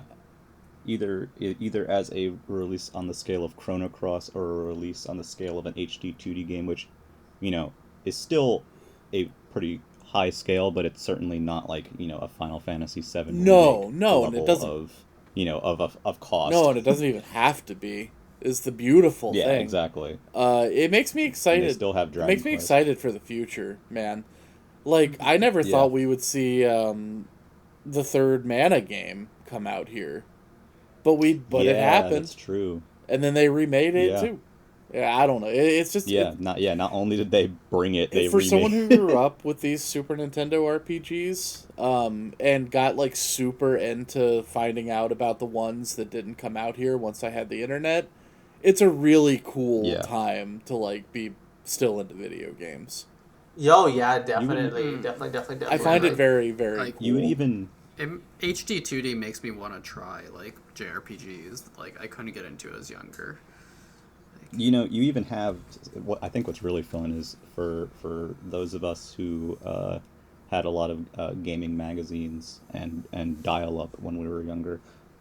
some of these games that are finally making its way here were reported in some of those, magazines and stuff and talked about, and you were like, man, I would love to have this, and then it kind of just disappeared. So kind of seeing that come full circle, I think. And it really also, cool. This is a slight aside, it also provides RPGs for an audience who might not like the, kind of pervert way that a lot of JRPGs have gone in the recent times. Yeah. Which I don't really have a problem with flavor. personally, but, for every, there are thousands of Atelier games, or however you pronounce that, I don't know. Oh yeah, Atelier. There's Blue Reflections and stuff like that, where it's part of the allure is the fan service. But now there are JRPGs coming out that are like the ones that people remembered when they were kids that they wish things would go back to. Yeah, it's very cool. For me, it would be very neat. This is not Square Enix, but it's a kind of a similar game that has kind of had this that I just find so interesting, and that is if they finally did an official Western English release of the original Clock Tower. Hell yeah. That would be one of those games that's kind of man, I never thought that would make it here after all these years. It has a fan translation, people play it all the time, but get it's chased just one by of that those scissor things. man. And I think yeah, and I think Live Alive really is one of those. Is another one of those, probably on a grander scale. But anyway, yeah, Square Enix. This whole direct actually gave RPG fans some food. A lot of cool stuff for Square there. Feasting. The next thing to move on to, we're gonna go through a couple of these a little quickly. Yeah. We had Kirby and the Forgotten Land, which got shown again. Before we get to the big thing, something I thought was very cool that they showed is that you can upgrade your abilities. Yeah, that was an interesting thing. That's a cute thing for Kirby. It's just kind of surprising because, inherently, I think there was already a very big appeal to, you get to see all these copy abilities in 3D, right? Because 3D movement just inherently changes all of that. But that would have been good enough. But then for them to go above and beyond with these upgrades, wow, kudos to HAL for sure. Yeah. It's an ambitious Kirby game, which we have not gotten for a long time. They all have their unique looks. They have new moves and stuff. And that game in general just kind of reminded me of how you can combine copy abilities and crystal shards in 64. Some of the 64 upgrades, was amazing, but that's a different story. Some of the upgrades are references to that, the upgrade for Spike or whatever is the Kirby 64 double. Yeah, you're right. I didn't even think about that. I just thought that it was kind of an evolution of that idea. But yeah, you're right. But the main thing that got shown this time is, on top of normal copy abilities, Kirby has something called Mouthful Mode, which is he inhales a giant object, and apparently Kirby has a limit and can't swallow it, so he kind of becomes it. He controls it. He sucks up a car. The car is still there. He's just around of it. Yeah, he's Venom. Oh god. Yeah, he's like Venom, but you know what I'm going to say, and that is that Kirby is voring objects in this world. I'm using it as a verb. I cannot be convinced by anyone that this mode this ability was not made first and foremost to go viral on Twitter. Yeah, it seems like it was made to be a Twitter meme. It's so funny. This is, but I do want to talk about its gameplay applications because I think it's very smart to have this thing of because the thing with copy abilities, we fucking love copy abilities, right? But it is so hard to design elements around specific copy abilities because there's just so much variation there, right? And you can't really control for that very much, right? But what Mouthful Mode Sorry, go on. You also want to let people experiment with. Yeah, and you want, you want to let people just play however they want, do whatever they want, right? Because that's the fun of Kirby copy ability. So making you got to use fire, that which they do once in a while, but but it's so light, right? It's so not light. It's light a cannon once in a blue moon. But what Mouthful Mode allows for is no matter what copy ability you're using, there will be these segments where you do have to play as these certain things, as the car, as the whatever, and they go crazy with this idea, right? And so it allows for a lot of interesting, more dynamic sections in the game, without sacrificing that freedom that Kirby copy abilities allow for. It's a very smart addition. It's like you don't need. It reminds me of Cappy from Odyssey. Yeah, it is kind of Cappy-esque, isn't it? Which is funny because everyone said Cappy was like Jack and Kirby's deal, like. What I thought was significant as well, and I don't know how many people noticed this, but one of the copy mouthful whatever things that you get is this scissor lift, and you use it to stretch out and reach a higher platform. Mm-hmm. However, once you exit that mode, which you can exit, Kirby hopped out and he still had his ability. He still had the copy ability. So you don't that's lose really cool. The copy ability when you use the mouth. Yeah, I think that's what Mina was getting really at. Cool. Yeah, so that's what I was saying. Like, it really allows for you still get to if you love Hammer, you never have to let that go, right? But they still get to do fun, interesting things with that because because they found something to use that isn't just copy abilities, right? It's very smart. And I think very smart. It's really, definitely really clever. Each Kirby mainline game has a new sort of little gimmick that goes along with it. For example, Return to Dreamland had super abilities. Triple Deluxe had the Hypernova. Robobot obviously had the Robobot. So they all have different things. I think Star Allies not only leaned into the multiple people aspect, but also leaned into the attaching elements and effects to abilities from other players. Right? They all have something going on there. There's some kind of main gimmick, and obviously I don't even think necessarily that Kirby and the Forgotten Land needed one, given that it's the first 3D Kirby game, but they went in and they included something special like that anyway. Yeah, they really didn't need to do that, right? Again, there is just an inherent seeing copy abilities, being able to play them in a 3D environment for the first time is inherently very interesting.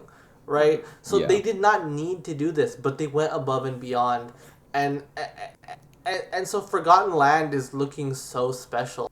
It feels like HAL really is putting their heart and soul into this game. And that's not to discredit the previous Kirby games, right? But you can tell there is a level of ambition here that was not present before, right? And Clay, you mentioned the old abilities. I mean the other gimmicks that Kirby games have had, right? But what I like about Mouthful Mode is it feels like it fits in with the flow of Kirby gameplay more than those very hyper specific use the very big sword here, or in this very specific section do the big special blow. I thought Robobot's ability was kind of boring, and also the one from Triple Deluxe where you just can suck up everything. They were fine. But it's just this one feels it's more dynamic, right? Way more dynamic, and B, it just flows with what you want from Kirby's gameplay a lot better. I imagine that it will still be an element kind of like in the previous ones where you do need to use it at specific points. Yeah, no, I'm sure it'll be collectibles that you will need to use it for.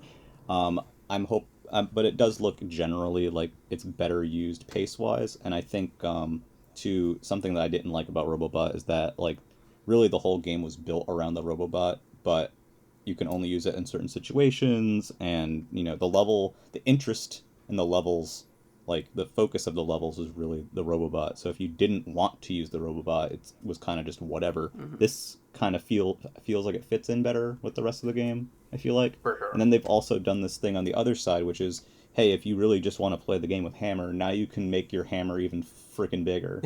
You can upgrade the abilities that you like as well. Yeah. So the whole Waddle Dee village is cute. And it looks like you can switch between them. It looks like you can switch between them as well. The upgrades. I guess closing thought on Kirby is just I will say, I think from the get-go we were all very excited for this game, right? Yeah. But this, somehow they still managed, a second showing of Kirby still managed to be very exciting. Managed to make me even more excited for the game than I already was.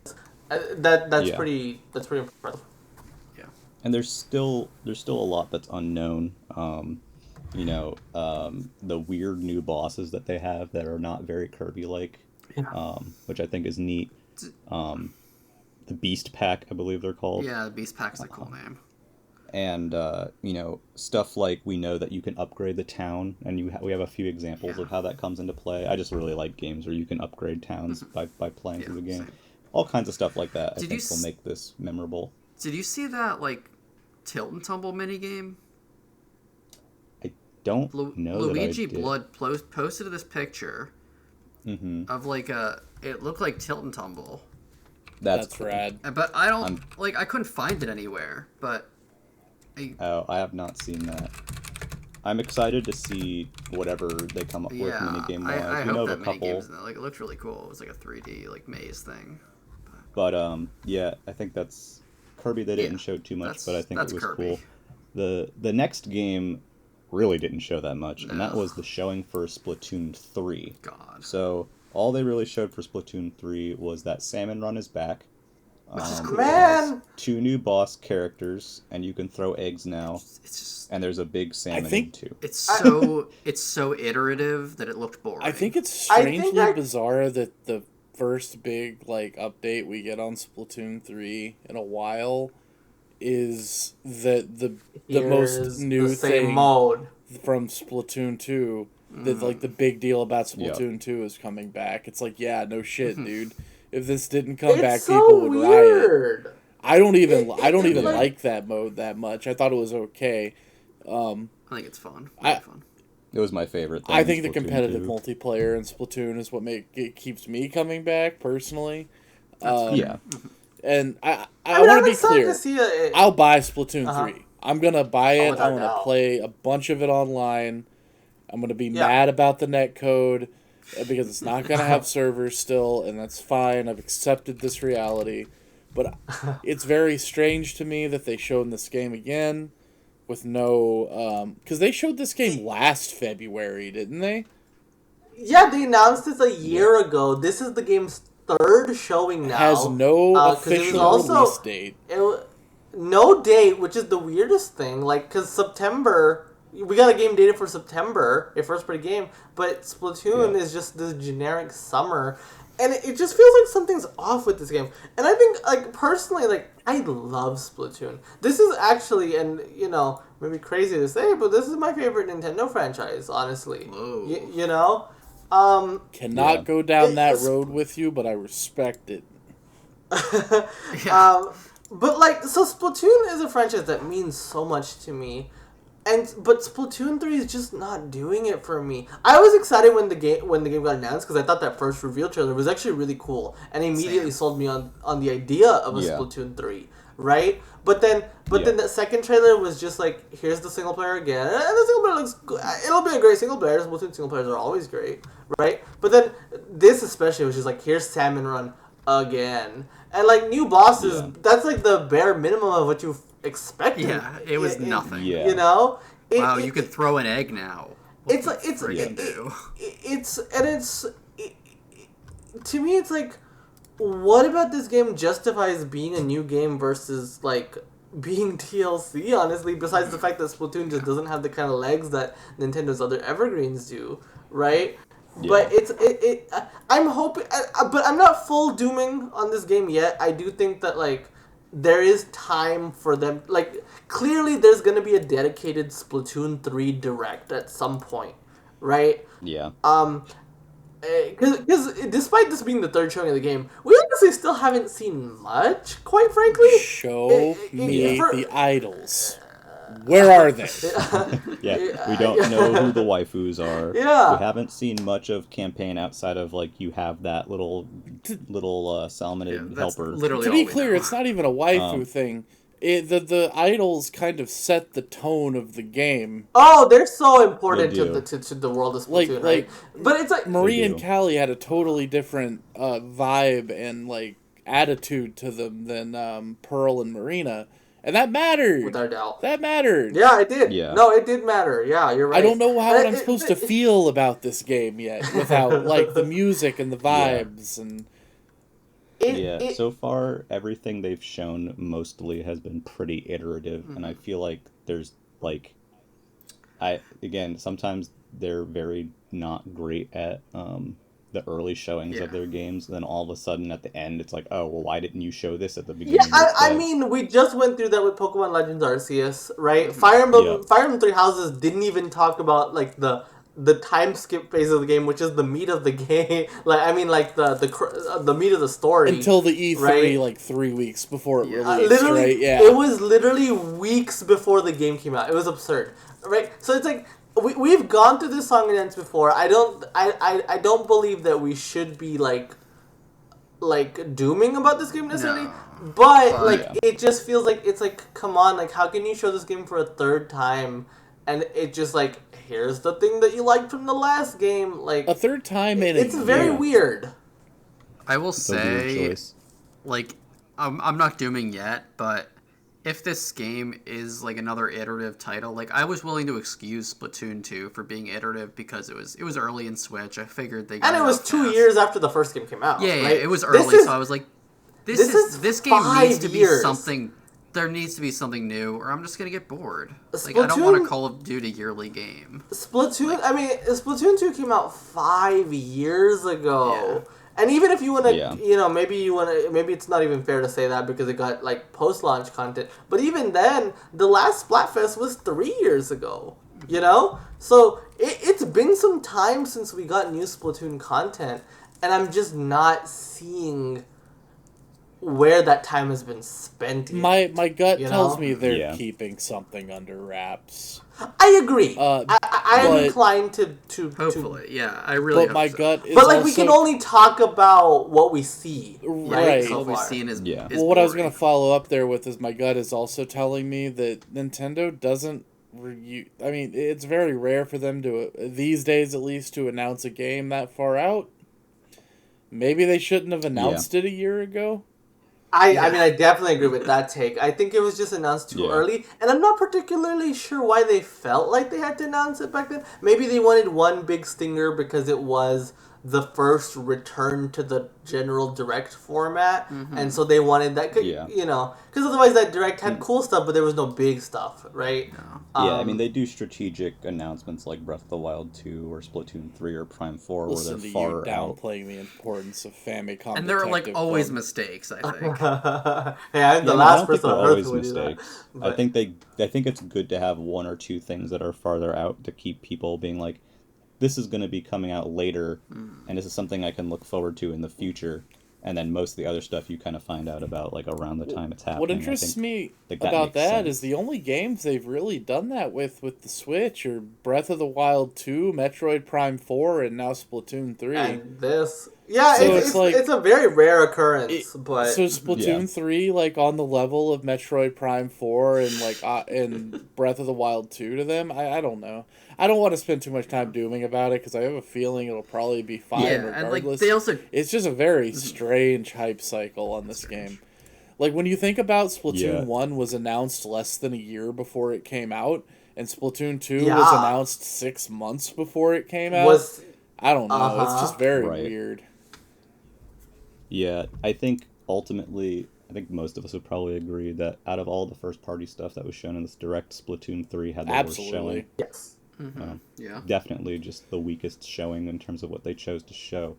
However, there was another game with a 3 in it that happened at the very end. It was our closer, and that is Xenoblade 3, and I understand there's someone here who's excited about that. I am losing my mind over this game, dog. I really liked Xenoblade 1 when I played it back, like, ages ago. I don't even remember when. I think it was, like, 2013. It was a little bit even after the whole, like, Operation Rainfall debacle.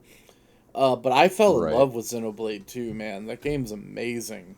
I know it has a lot of detractors because it's got weird characters, and I'm not going to say some of those character designs aren't a little bit strange. Maybe even a little bit off-putting, kind of look like weird anime sex dolls. It happens, but playing that game is a lot of fun. And that game vibes like no other. Just beautiful areas, beautiful music. And I guess maybe a spoiler alert, slight spoiler alert. Xenoblade is not like Final Fantasy in that they're all not interconnected. They are very interconnected. I think that you could play Xenoblade 2 first and then play Xenoblade 1 and probably be okay because the connection is very tenuous and doesn't really come into play until the very end. But then 3 comes out and the key art, or that key art with the two characters standing on the green grassy field and the Mechonis' weapon is sitting there next to a crashed Uriah from Xenoblade 2. Whoa, boy. I don't know what's going on. I don't know what's going on in this trailer. Who is not Sorry. Yeah. For anyone who is not entirely sure what James is talking about, I did say a bunch of dumb words. Is that it's fair. is that Xenoblade 3 is specifically bringing the stories of Xenoblade 1 and 2 forward together. Yes. And specifically also future connected, like the definitive editions, like kind of side expansion extra mode, content. not mode, but it's like a little post episode. Yeah, but like.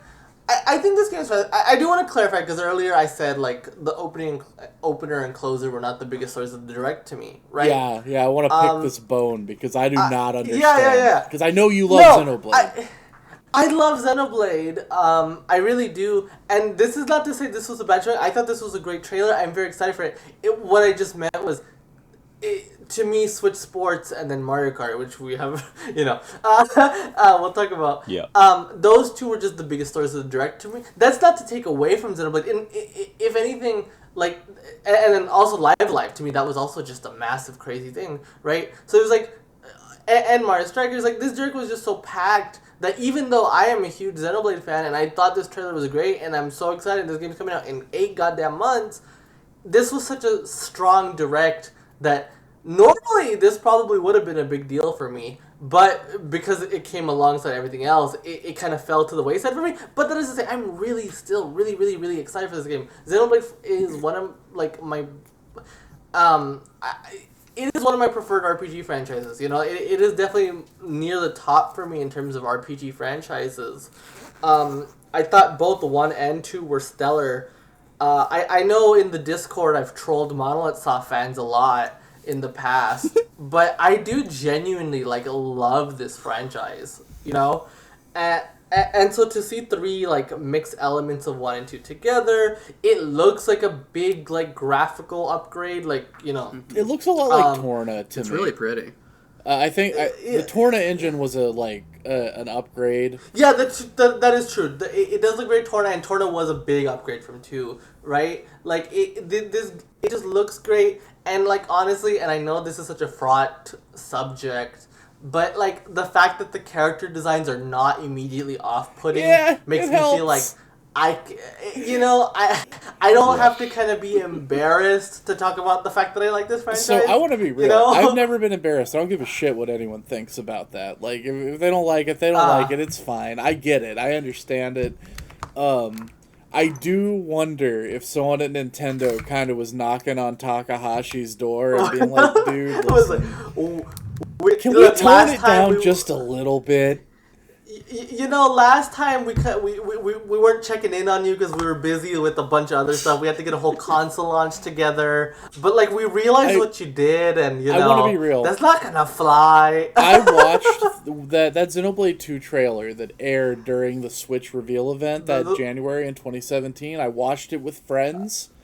When Pyrus showed up on screen for the first time, we all lost it. Everyone in the room just started laughing. Because they're comical designs. They are comically horny. Specifically horny. Like, I feel like I know exactly what that artist wants to do to a cartoon. Yeah, but, like, Xenoblade 3, like, it reins it in a lot. It does. In a way that I'm like, okay, you know, because Xenoblade 1, without losing the vibes, they're still wearing thigh highs. They're still got exposed thighs. You know, it's still there. You know, they're still there. They're permanently British. But but like it feels, you can tell this is Xenoblade but like in a way that like you don't have to be like. Again, that never was a factor to me, but I think it might. It's good for the like reaching a wider audience. Yeah. Right. And I mean, personally, I like, even though I love Xenoblade 2, I was just personally off-put by the designs. You know? Some of them look so like bad Neptunia designs, dude. It's really weird. Yeah, and so it's just nice to see. But yeah, like, this game looks very good. Like, it's crazy. I mean, and this is a consistent thing, like, besides those exceptions we just talked about. But, like, I love that Nintendo constantly does this thing where, like, we went into this year was an anomaly, right? Where we went into this year knowing about a lot of games, right? But the fact that they still had so much up their sleeve for this year, and the only games they talked about are coming out by September. Mostly for the right? first half, Like, dude. Mostly There's for still the an first E3 half. Direct. Really, It's like really, like it's through like June, and then also they announced Right, the September and that game. was There's their some other like big stuff this year. It's gonna be. it was their exciting. last thing, you know, like there was before the last thing, everything was first half essentially, and that was with already going in knowing about so many games, right? And so like the fact that Xenoblade just got announced, it's out in September, it looks great. Like, this is such an it feels like there's no more room for releases, and yet we're still getting more and more and more. Like, they are just packing this year. Xenoblade is just looking fucking great. I'm so excited. Yeah. I just have one thought of Xenoblade. I've never played these games before, but I thought this one looked pretty cool, and like maybe I'll try a Xenoblade. Who knows? dude, I don't know. Like, I just want to be real with you. You're gonna be so fucking lost. Well, I can read a think summary. Sure. They will.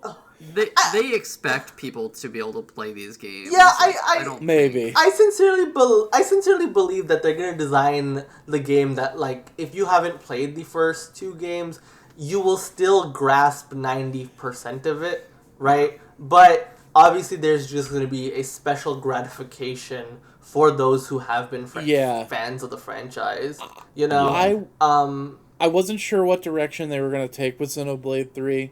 I had a gut feeling that they would maybe expand on the idea that the two worlds are, you know, connected by what happens at the end of Xenoblade 2. I'm going to be very vague about that for anyone who hasn't played these games, because I think you should play them if you care about RPGs.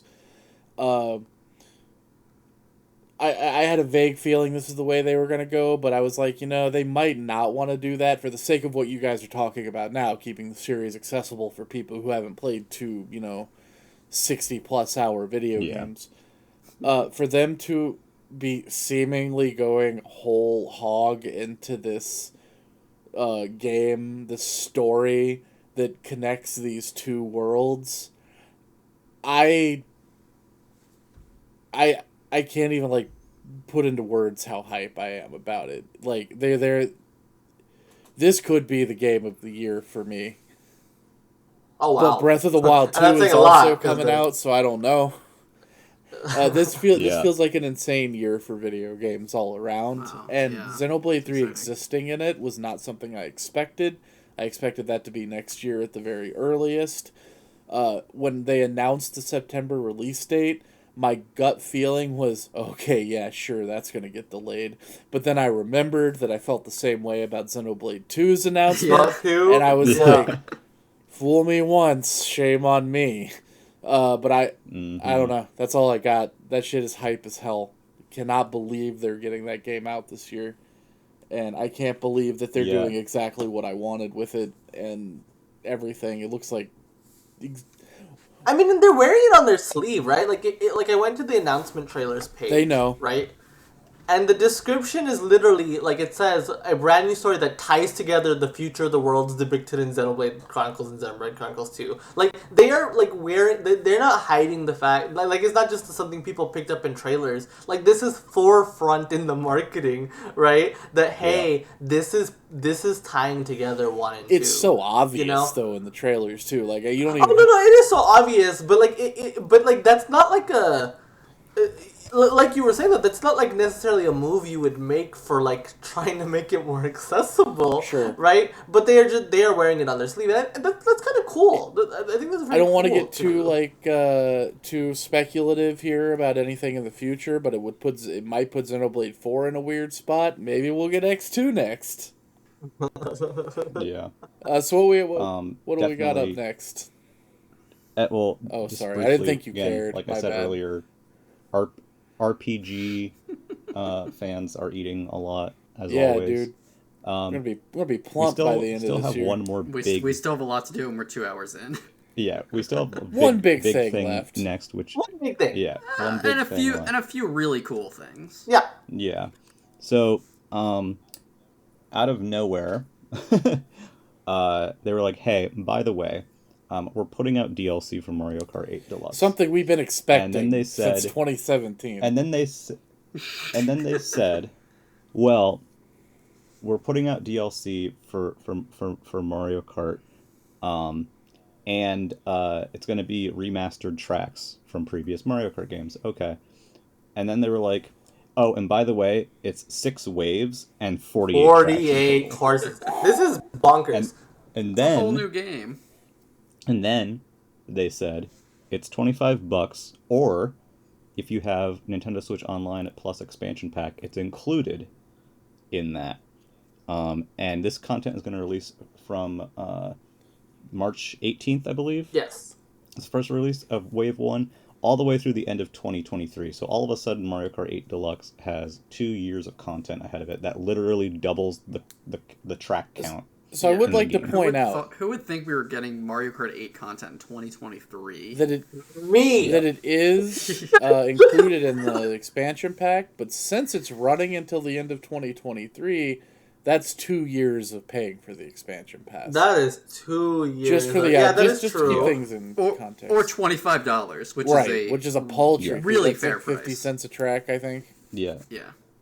But I think buying it wholesale is perfect. I think with the expansion pass, they'll have a big DLC every year. I would like to say though that like I actually maybe it wasn't ready to be shown or something, but maybe they could have just. I think a lot of the people that were upset at the price of the expansion pass maybe wouldn't have been quite as upset if they knew that this was coming in November when they first announced the price. Yeah. Well, yes, but I think it was applied. I do think though that there is an intentional strategy there of starting with Animal Crossing because that was the thing coming out immediately. Yeah. Right? And then you get a bunch of people right from there. And the people that you still haven't sold yet, 3 months later, now you're trying to get those guys. Yeah, you know? I can see that. Yeah, it just there is an element of there is a strategic element to that. I do agree that like expansion pass, if it was communicated from the beginning, like you're getting new goddamn Mario Kart courses, that would have been a big deal. I think that is a bigger deal than Happy Home Paradise by a big. Absolutely. Happy Home Paradise. It has like an endless, replayability that Happy Home Paradise certainly doesn't. It's the most selling Nintendo video game ever. Yeah, it is the best selling game outside of Wii Sports. It is the best selling Nintendo game ever, and that's not even. You don't even have to include the Wii U version for that to be true. Yeah. It is so leveraging their number one selling game makes just a ton of sense here, right? And doubling the content of the game. Now, before we delve into that, though, I want to take a victory lap, okay? Because everyone, I think on this very podcast, I said, when the expansion pass got announced, I was like, I really think that this is going to become the Nintendo DLC pass, right? Because I think expansion pass is a very specific name that they're using here, and I feel like they're going to leverage Mario Kart. Oh, I nailed it. I mean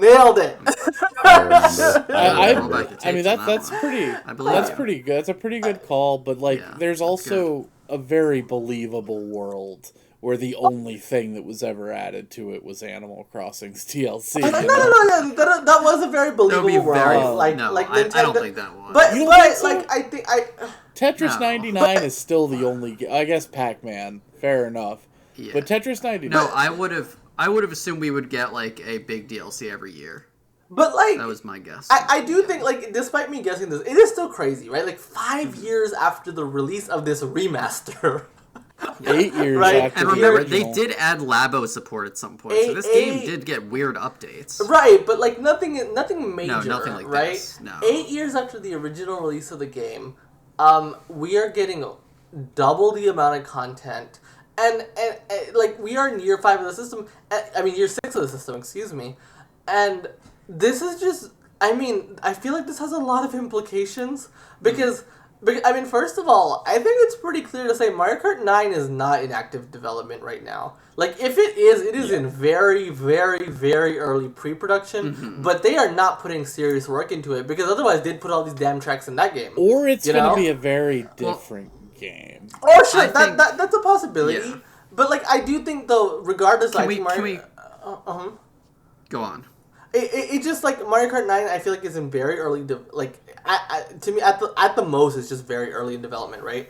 Like, they clearly want Mario Kart 8 to be the thing still for years to come, right? At least and so, 2 again, years we just to came come. off of... Yeah, like, we just came off of a year where Mario Kart 8 Deluxe has, in 9 months, sold 8 million copies. It's probably going to sell another 1 to 2 million. On top of that, this next quarter... Right, You might hear more and then about like that so, in a future episode. yeah. This game is averaging like more than 9 million copies every single goddamn year, right? It continues to be just a crazily selling game. It makes sense to me, like, this idea that it was too late for DLC never made sense to me because 10 million new people are buying this game every single year. Yeah. You know? The idea that it was too late just never made sense to me. Especially when they have a think- well of just tracks that they can pull from and remaster or redo completely. Like, they don't even have to make a new track, really. Yeah, though I think we should point out where these tracks are coming from, because it's the first 8 of these. We don't know if it's all of them, but like we can make a pretty educated guess that most, if not all, of these new tracks will be ports from Mario Kart Tour. So like they're not fully remaking these. They are not like to the scale of like, because like we've seen levels. No, but they still have they have like the base HD versions of these tracks, and they are porting them over to. They're not porting them from the 64 game. They're porting them from Tour. Right. What I'm saying is, like, these are clearly not to the effort of, like... Because Mario Kart 8 brought back a lot of new, old tracks, right? Mm-hmm. And those tracks basically look brand new, right? They put so much effort into those and so much... And this is clearly not that. This is very clearly, like... Here's basically, like, upscaled Mario Kart Tour tracks, right?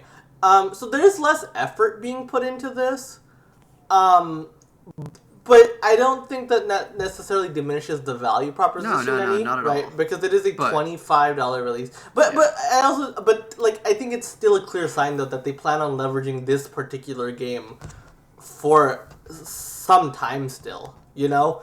And this has kind of been the undercurrent of like the last like 2 years of the Switch is that like so many of their heavy hitters that you would have expected that, like, they're developing the Switch 2 entry, like Breath of the Wild, Splatoon, and now Mario Kart, right?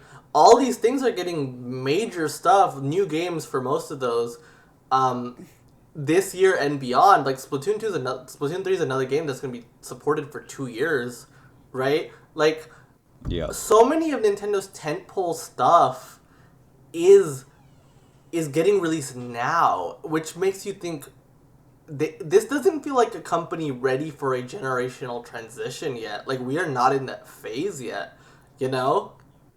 Absolutely not. I want to sticking to Mario Kart 8 for a second. I wanted to get back to the new tracks. Sure, and I think the one that sticks out the most to me is like you can tell the difference between a Mario Kart 8 track and a Tour track is if you look at Choco Mountain, it looks a lot more like the 64 course than any of the 64 courses that are in the base game.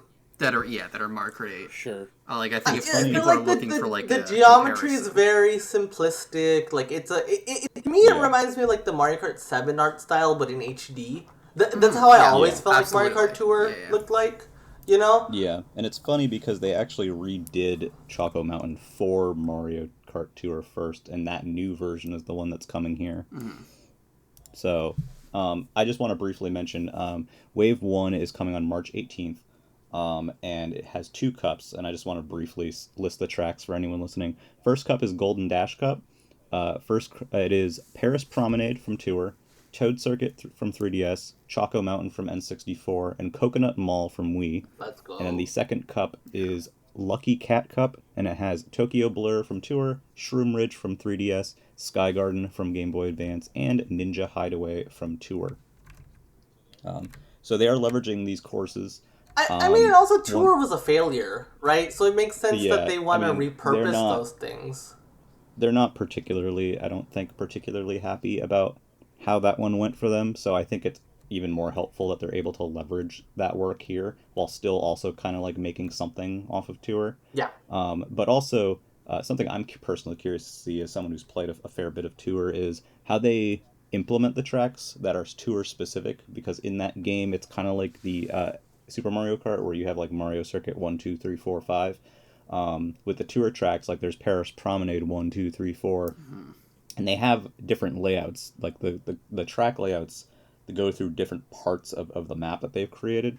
So I'm curious to see how they translate that over to the Switch version of these courses, if they try to like maybe combine some of those elements together. If we do end up seeing a few that are like, oh yeah, Tokyo Blur 2, or like what they do with it. I mean, maybe that's it's possible that more work is being put into those Tour specific courses than some of the other ones.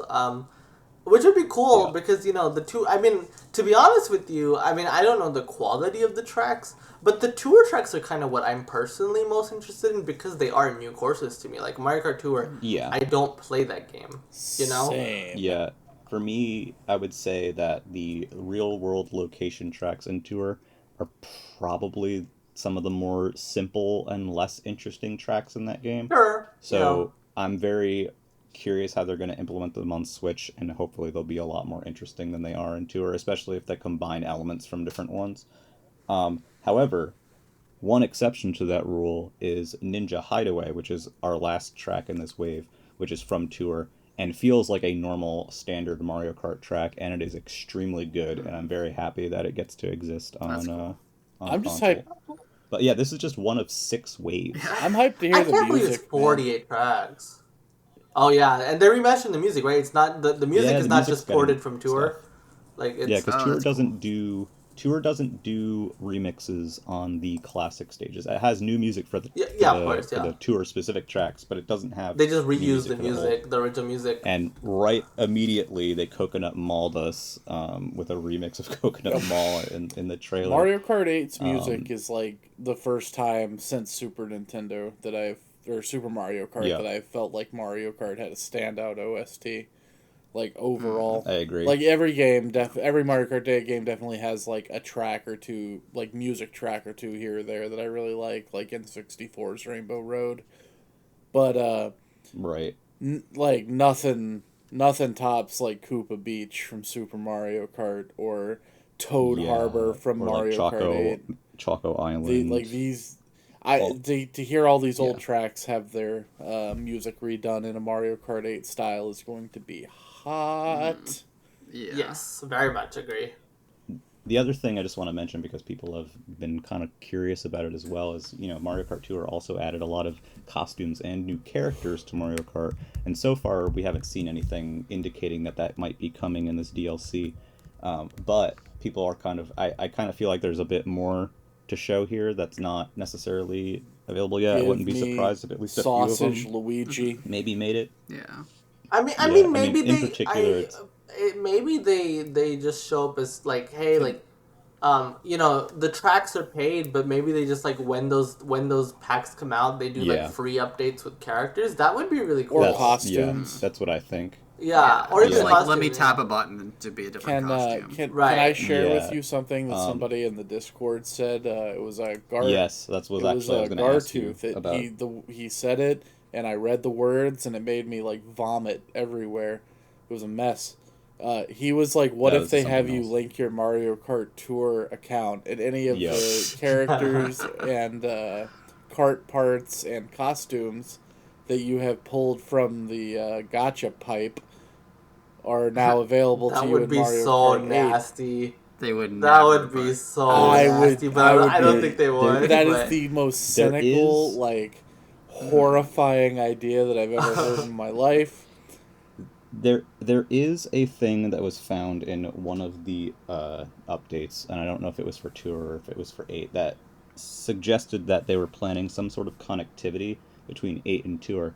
And now I just want to point out, I don't think it would take the form of like syncing your garage or whatever, because if you remember back with Animal Crossing New Horizons, if you connected with Pocket Camp, you got a download code essentially for a bunch of Pocket Camp items to include in that game, and all you really had to do is just like link the two together. So I think if they are going to do something like that with Tour, it would just be hey, you play Tour, okay, cool, here's a code, and now you'll get like, characters from Tour or costumes from Tour. That would be ideal. Mario Kart 8. I don't think it makes much sense to try and sync people's like parts and character and costume libraries between the two. I think it's because my entire time playing Tour was doing one track, not liking it, deleting it, and then a couple months later they were like, "Hey, we put Rosalina in a witch costume," and I'm an idiot, so I downloaded the app, did my free pull, got like a wheel, and then deleted it again. Yeah. The other thing, too, real quick before we move on from this particular topic, is that the expansion pass wasn't the only thing that got content. We got Earthbound and Earthbound Beginnings finally. Yeah. And that has ended the drought for NES and Super NES in an amazing way. Releases. Yeah. Yeah. And that's great news. I hope they continue to, not take as much time between adding stuff to Everyone should track down the video of Shigesato Itoy talking about it. It's on Twitter under, I think, the Hobonichi Twitter account. It's very sweet. That man is an angel. Earthbound and Earthbound Beginnings are both very... Well, Earthbound, I should say. I haven't played Earthbound Beginnings. Earthbound's a very important game. Well worth the playthrough. Yep, and since all of you are probably paying for at least the base membership anyway, you don't really have an excuse. And I want to go through Beginnings. The problem with playing the writing seems really good. The problem with playing Beginnings is, to my understanding, it's like kind of a nightmare to play, and there's like a ROM hack that makes it less of a nightmare. Did you know that since this is the American version of Mother 1 that was put out on the Wii U, it was translated in the NES days but never released. They actually added a run button, but the run button is doesn't make the character move faster. It makes the game move faster. So it also it doubles the encounter rate, dude.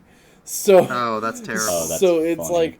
Like there's no winning with this. But I do intend to play through Mother 1. I don't know if I'll do it on an SO or if I'll do it on an emulator with a ROM hack, but it'll happen.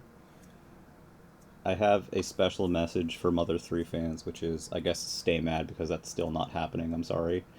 I don't know. Don't worry, we still have 5 more years of Switch for that to happen. Don't worry. It could happen at some point. Never say never. I know what I was hoping in terms of update news for online stuff this time was maybe hearing something about Game Boy. Yeah, I need Switch that. Online. But I am happy to see something new and significant added to expansion pack. And this was like one of the big missing games. Yeah, I wonder what took so fucking long. And hopefully we don't need to wait another half a year before they update stuff on the base. And I'm really happy they added Beginnings, because I genuinely only expected Earthbound. Yeah. Yeah, same. But we have gone on for a very long time, and we we're kind of have gonna a little bit to speed talk run. about. So we're gonna kind of it's gonna be kind of a lightning round. There's a list of other stuff that we saw during the direct that we had stuff to say about, and I'm just gonna kind of go through the list, and whoever is, interested in saying stuff can say it. First item on the list: Klonoa Fantasy Reverie Series, the Klonoa 1 and 2 Radical remake. name. I've never. Hey. These games are amazing. Yeah. I've played most of both of them. They're so much fun. If you like 2.5D platformers like Kirby 64, you will love these games. These games. They are I'm so excited. It's one of my favorite announcements in this direct. Yeah, That wasn't, me too. like an earth-shattering I thing. screamed. I've never Never played. I did too. Never played Klonoa, but I audibly- am excited to play these remakes. that's 'cause I love exactly where I platformers. am. Never played Klonoa. It's one of the last 2D platformers that I haven't played, like one of the last notable ones. So gonna rectify that. Remember, I was Klonoa only- 2 had a cool surfing level. That was fun. I was only expecting the first game. I'm really glad that they put Same, both yeah, of 'cause the console ones. Klonoa 2 has never been released outside of PS2, and it's really Yeah, expensive it's these days. pricey. And to quickly reiterate, And they even touched up stuff on Klonoa 1 Remake. So Would it's you- the Wii version as a base. It looks but a lot it's, better. It's touched up.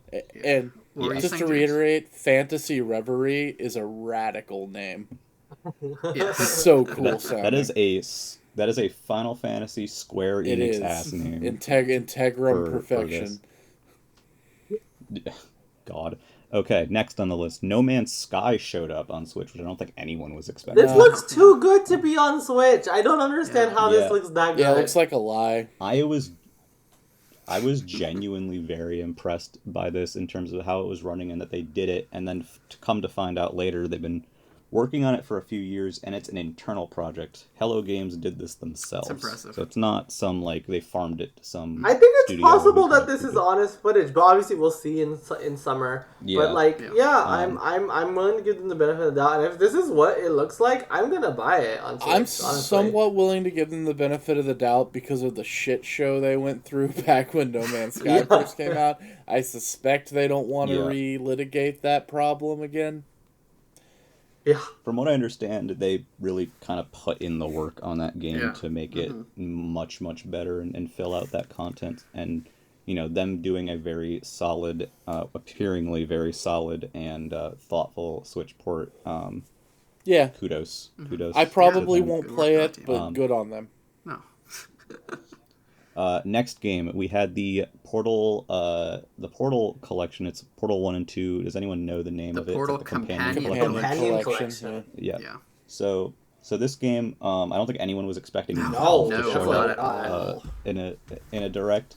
I would like to mention briefly that not only does this game have Portal 1 and 2, it features online multiplayer for Portal 2, local multiplayer, like multi-switch multiplayer, and they also have a split-screen mode for the two-player in Portal, so you cannot say that it's not I will. very feature-complete, Yeah, and they it's put, 20 bucks. and it's Also only 20 say this bucks. is the, That's such a great price.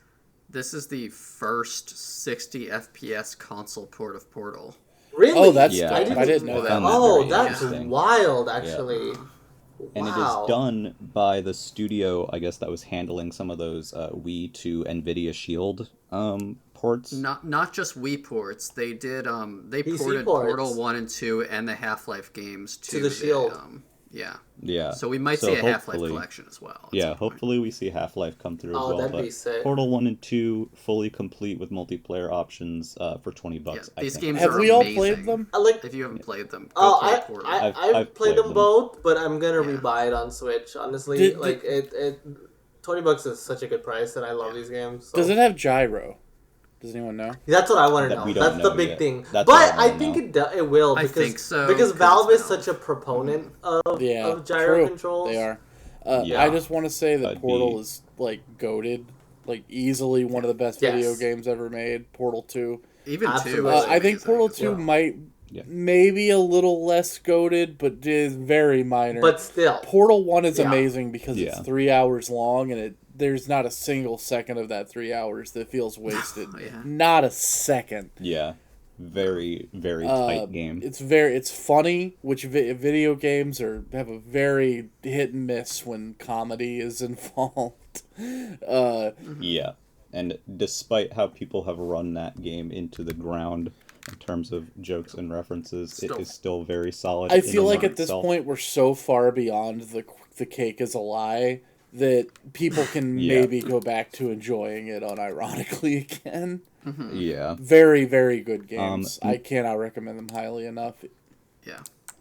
Next on the list is not a game, but surprisingly, Metroid Dread is getting 2 updates. Yeah. The first launched already, which is Dread Mode, which is a one-hit death mode.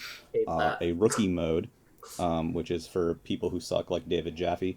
Both of these modes sound miserable. Yeah. Both of these modes do sound miserable, honestly. I don't think Rookie Well, Mode Rookie Mode is miserable, Rookie but for Mode's someone, fine, yeah. but for someone who's already played it, it's just like meh. That update is nothing for me because I will never Yeah. play a one-hit kill mode. I do think it's cool that they included Rookie Mode in the demo. They updated the demo to that's include cool. that, which I think is cool. More significantly, the second update is coming, I believe, in April, and that adds a boss rush mode, which is something that I personally very much wanted in Metroid. Now They're fun. that's amazing. Boss rush modes are the shit. Yeah, that's a fun. Has Metroid had them We love them in historically? I don't Kirby. think so. No, I don't think No. I didn't so. think so. Nope. This is it. This is the first time. I have a question. Do you think there's a possibility of a paid expansion down the line, considering they're updating the game? I don't think so because I don't Like know a what they Zero would do. Suit expansion. I thought that's what they were going to tease today. The only way I could see something like that working is if it is a chunk of the planet that is not seen in the main game, and it's completely separate. Yeah, like a from everything. standalone Zero Suit kind of like deal. I think that would. We talked about it a little bit, but in the Dread episode, so I'm not going to go on about it here. But the map in Metroid Dread, the full map of the planet, there's this very weird chunk of the map that has nothing in it, and it was so weird to me when I got to the end. I was like, it felt like there should be another area there. So that's the only way I can really see that taking shape or working, as if it's, a separate area. Maybe it's a prequel to, because you can't, it's just, that's just going to be where it fits in, and maybe you play as Raven. Would it be or something. free I with don't the know. NSO expansion pack?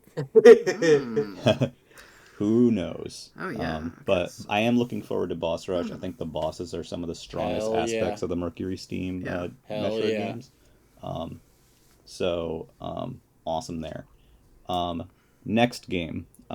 They showed MLB The Show Yeah, they 22, did. and this is the first time that a PlayStation Wow. Studios game is on a Nintendo system. And boy, I it looked laughed like a shit. lot. like It looks crap. so bad. I was like, I Yeah. bust out laughing. I could not believe that they were willing to show this god awful fucking thing on in a direct. It was hilarious. Yeah. They were honest. Yeah, it was a very awkward segment too, with the quote unquote jokes. But Shohei Ohtani is I've been told is a once in a lifetime, once in a generation talent. Yep. So pretty cool. Yeah. I do appreciate that it is cross play, cross progression, Oh, that's cool. and cross platform multiplayer. Very So, surprising for Sony. Yeah, If you like it's, baseball. It's very that's great. I just really hope that the final version, or they patch it to a point where it's not whatever the hell they showed yesterday, That because that was looked like extremely It's no disappointing. Super Mario Sluggers. Yeah. Next game, we had the Assassin's Creed. Yeah, Ezio those games collection. also looked like shit. Looked like okay, but was this a case Yeah. of what was this a They look case crusty. of like is this a bad port, or do those games just not look as good as we remember them looking? I played them on PC, so I played them at a pretty high resolution. So maybe Right. I think Yeah. they look. But like they if look we go back and crustier. look at the three Yeah, they look at the 360 version. Maybe you're seeing something that looked a little shittier. What I will say is that of those old style Assassin's Creeds, Ezio, at least 2 and Brotherhood, Revelations, the third game in that pack, not very good. But 2 and Brotherhood are the pinnacle of like the old style Assassin's Creed before they turned them into like big sprawling RPGs. So if you have any interest in playing those older games, you can skip 3. 3 is garbage. People really like the pirate one, and I think that's on Switch too, Black Flag. But I don't have any. Yeah, there's the Black Flag collection with that and but the other one, Rebel. If or you something. Brotherhood and 2 are probably worth your time if you think you care. If you don't think you care, then you know you don't care because it's Assassin's Creed. Yeah. There's also 2 movies included on this pack as well. Why not? Oh wow, Balloon the Cool file little size thing. for no reason. great! Well, that's just another kidding. fun thing. Assassin's Creed 2 is the only game on cart. Everything else Of is a course download. it is. Yeah, So, that makes sense. Yeah, keep that in mind if you are a physical collector. If not, then whatever. Next on our list is another game that is back, and that is Star Wars: The Force Unleashed. But what is funny about this Lost my one? shit when I saw this game show up because I did not expect to ever hear the words Force Unleashed again. But it gets I thought this But was it- I thought this was really exciting until But I it heard gets what this funnier version was. when you find Yeah. out what Mina told me about it, and now I'll let her tell you about it. It is the Wii version of the game. Oh. And if you don't know the Wii, so this game came out on 360, PS3, and Wii, right? Maybe PC, I don't know. But the HD consoles had like the real game, I guess you Like, could say, right? Like amazing the main physics. focus, and LucasArts then contracted out some other developer to just make a completely different version of the game for the Wii, like a Wii specific version of that game, like Sonic Unleashed, right? Yeah. And so apparently this is the original team who made that Wii version. They're the ones doing the port, so I guess it makes sense that they would be porting the one that they made, right? Yeah. But it is so funny that Force Unleashed Wii version is getting ported. That game looked like shit as well. Like, oh my god. I just want to say, I had this Yeah. you know that moment you have where you see a game, an older game that you played, and you have the moment of like, wow, the version of that in my head looked way better. Yes, I had that exact same thing. Yes, I had was that just- moment so intensely with this game, but I didn't realize it was the Wii version when I was watching the direct. That's really that funny. I thought I was like legitimately losing it a little bit because I was like, I remember this game looking significantly better than this. I must be like going insane. I must be like literally losing my mind on this game. Like, what am I remembering a different game? So you telling me that clears up a lot. Because like you think Assassin's One Creed thing- 2 looks crusty?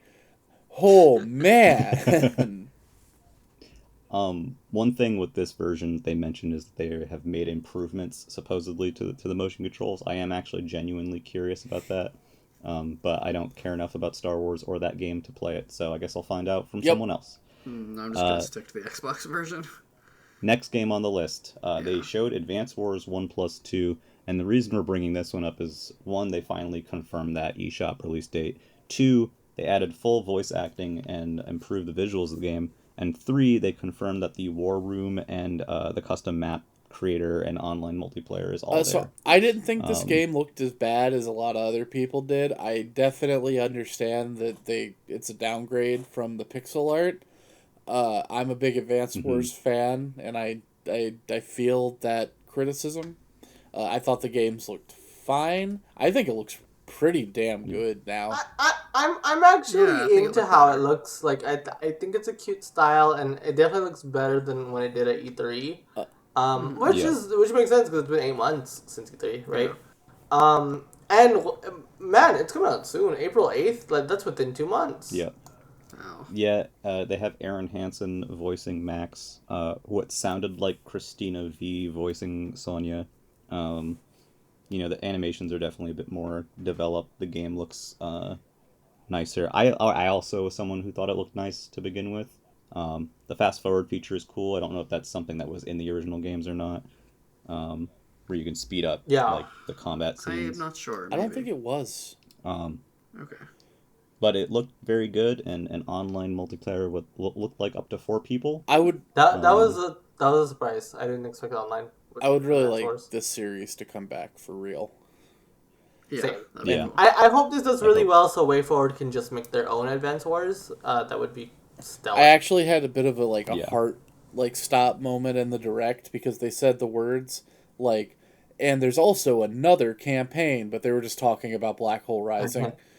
Yeah. And I was like, Yeah. wait a minute, did they like add like a third new campaign to this? That would be cool. Even if it was a mini kind of campaign. think that if they're gonna do 1 and 2, they should have put Dual Strike in there as well, because Dual Strike is lit as hell.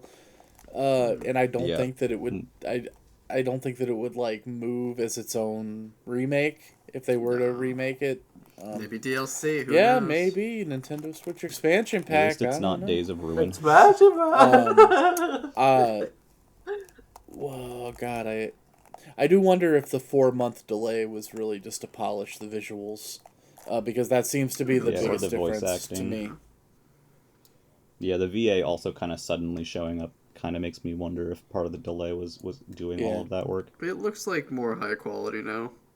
Yeah, it looks very good. I think it'll be cool. I'm even thinking about trying it out. I don't know if I'll have time this year, but maybe it's next another year. one of those games. It's just like I think most people should play it. Yeah, they're really fun. There's just too much out this year. I feel you. And then last on our list, I added this one. Definitely the most important on our list is there is a new Disney and Pixar free-to-play kart racing game. Oh, it's free to play. I didn't even know that. Yeah, from the developers of the Asphalt. It's made by Gameloft. I actually thought it looked pretty okay. cool. Yeah, I thought it cool. did too. And it didn't look that bad. And honestly, I don't know if dug- it was just like the allure of early mobile games, but I remember kind of liking the Asphalt game.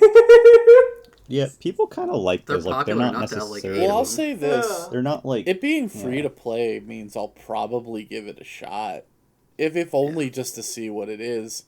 I do think having it in the same direct as 48 Mario Kart 8 DLC tracks was maybe a little bit rude on Nintendo's part. It makes me wonder if they told Disney, be like, "Hey guys, maybe not this one. Maybe not. Yeah, this maybe one. not this one."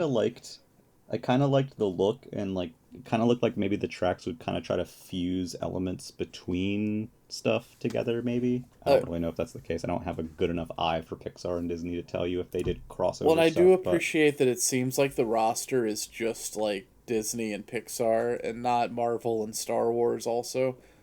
Yeah. Or like The Simpsons or whatever else Disney owns these days. 24. Yeah. I'm glad they gave Mickey his like Fantasia power kind of thing, and like Mulan's there and stuff. It's a weird year for kart racers, man. They got that Chocobo also, GP games Chocobo coming out. GP's also coming. Funny thing about Chocobo is that like right after the Direct, Square was like, "Hey, by the way, we're doing this season pass sort of thing with Chocobo." I don't think it's like a paid season pass; it's kind of more like the Crash Team Racing one. Sure. And like you can unlock Cloud Strife, and I'm like, that kind of feels like you should have included that in the Direct too, but maybe they were all out of. They're all out of slots. They should have included Cloud in the base game of a Final Fantasy kart racer. Squall, I guess, is in there hell too. Yeah, dude. You can unlock Squall. Hell yeah. But yeah, the game I believe is also the Disney game is also I believe it's cross play. Oh, neat. I could be wrong on that, but I believe it's cross platform. So yeah, now that we talked about the most important game, Disney Kart, and Ness is going to destroy us for how long this episode is. Just want to do some very brief housekeeping. First off, we have a website. It's nintendopipeline.wordpress.com. You can see articles that have been written there, community articles. You can get a link to our Discord, which someone say the name of the Discord link. Discord.gg/Nintendo Pipeline. Yeah. Perfect. And on top of that, you're listening to us on something, but we are on YouTube, we are on Apple Podcasts, we are on Stitcher, we're on all kinds of stuff. So if you like what you hear, I would definitely appreciate you following us or spreading the word. And then lastly, would also like to thank Mina for guesting on this episode, because Mina demanded to be here for the Direct. Look, it was very important that I was here to take my victory lap.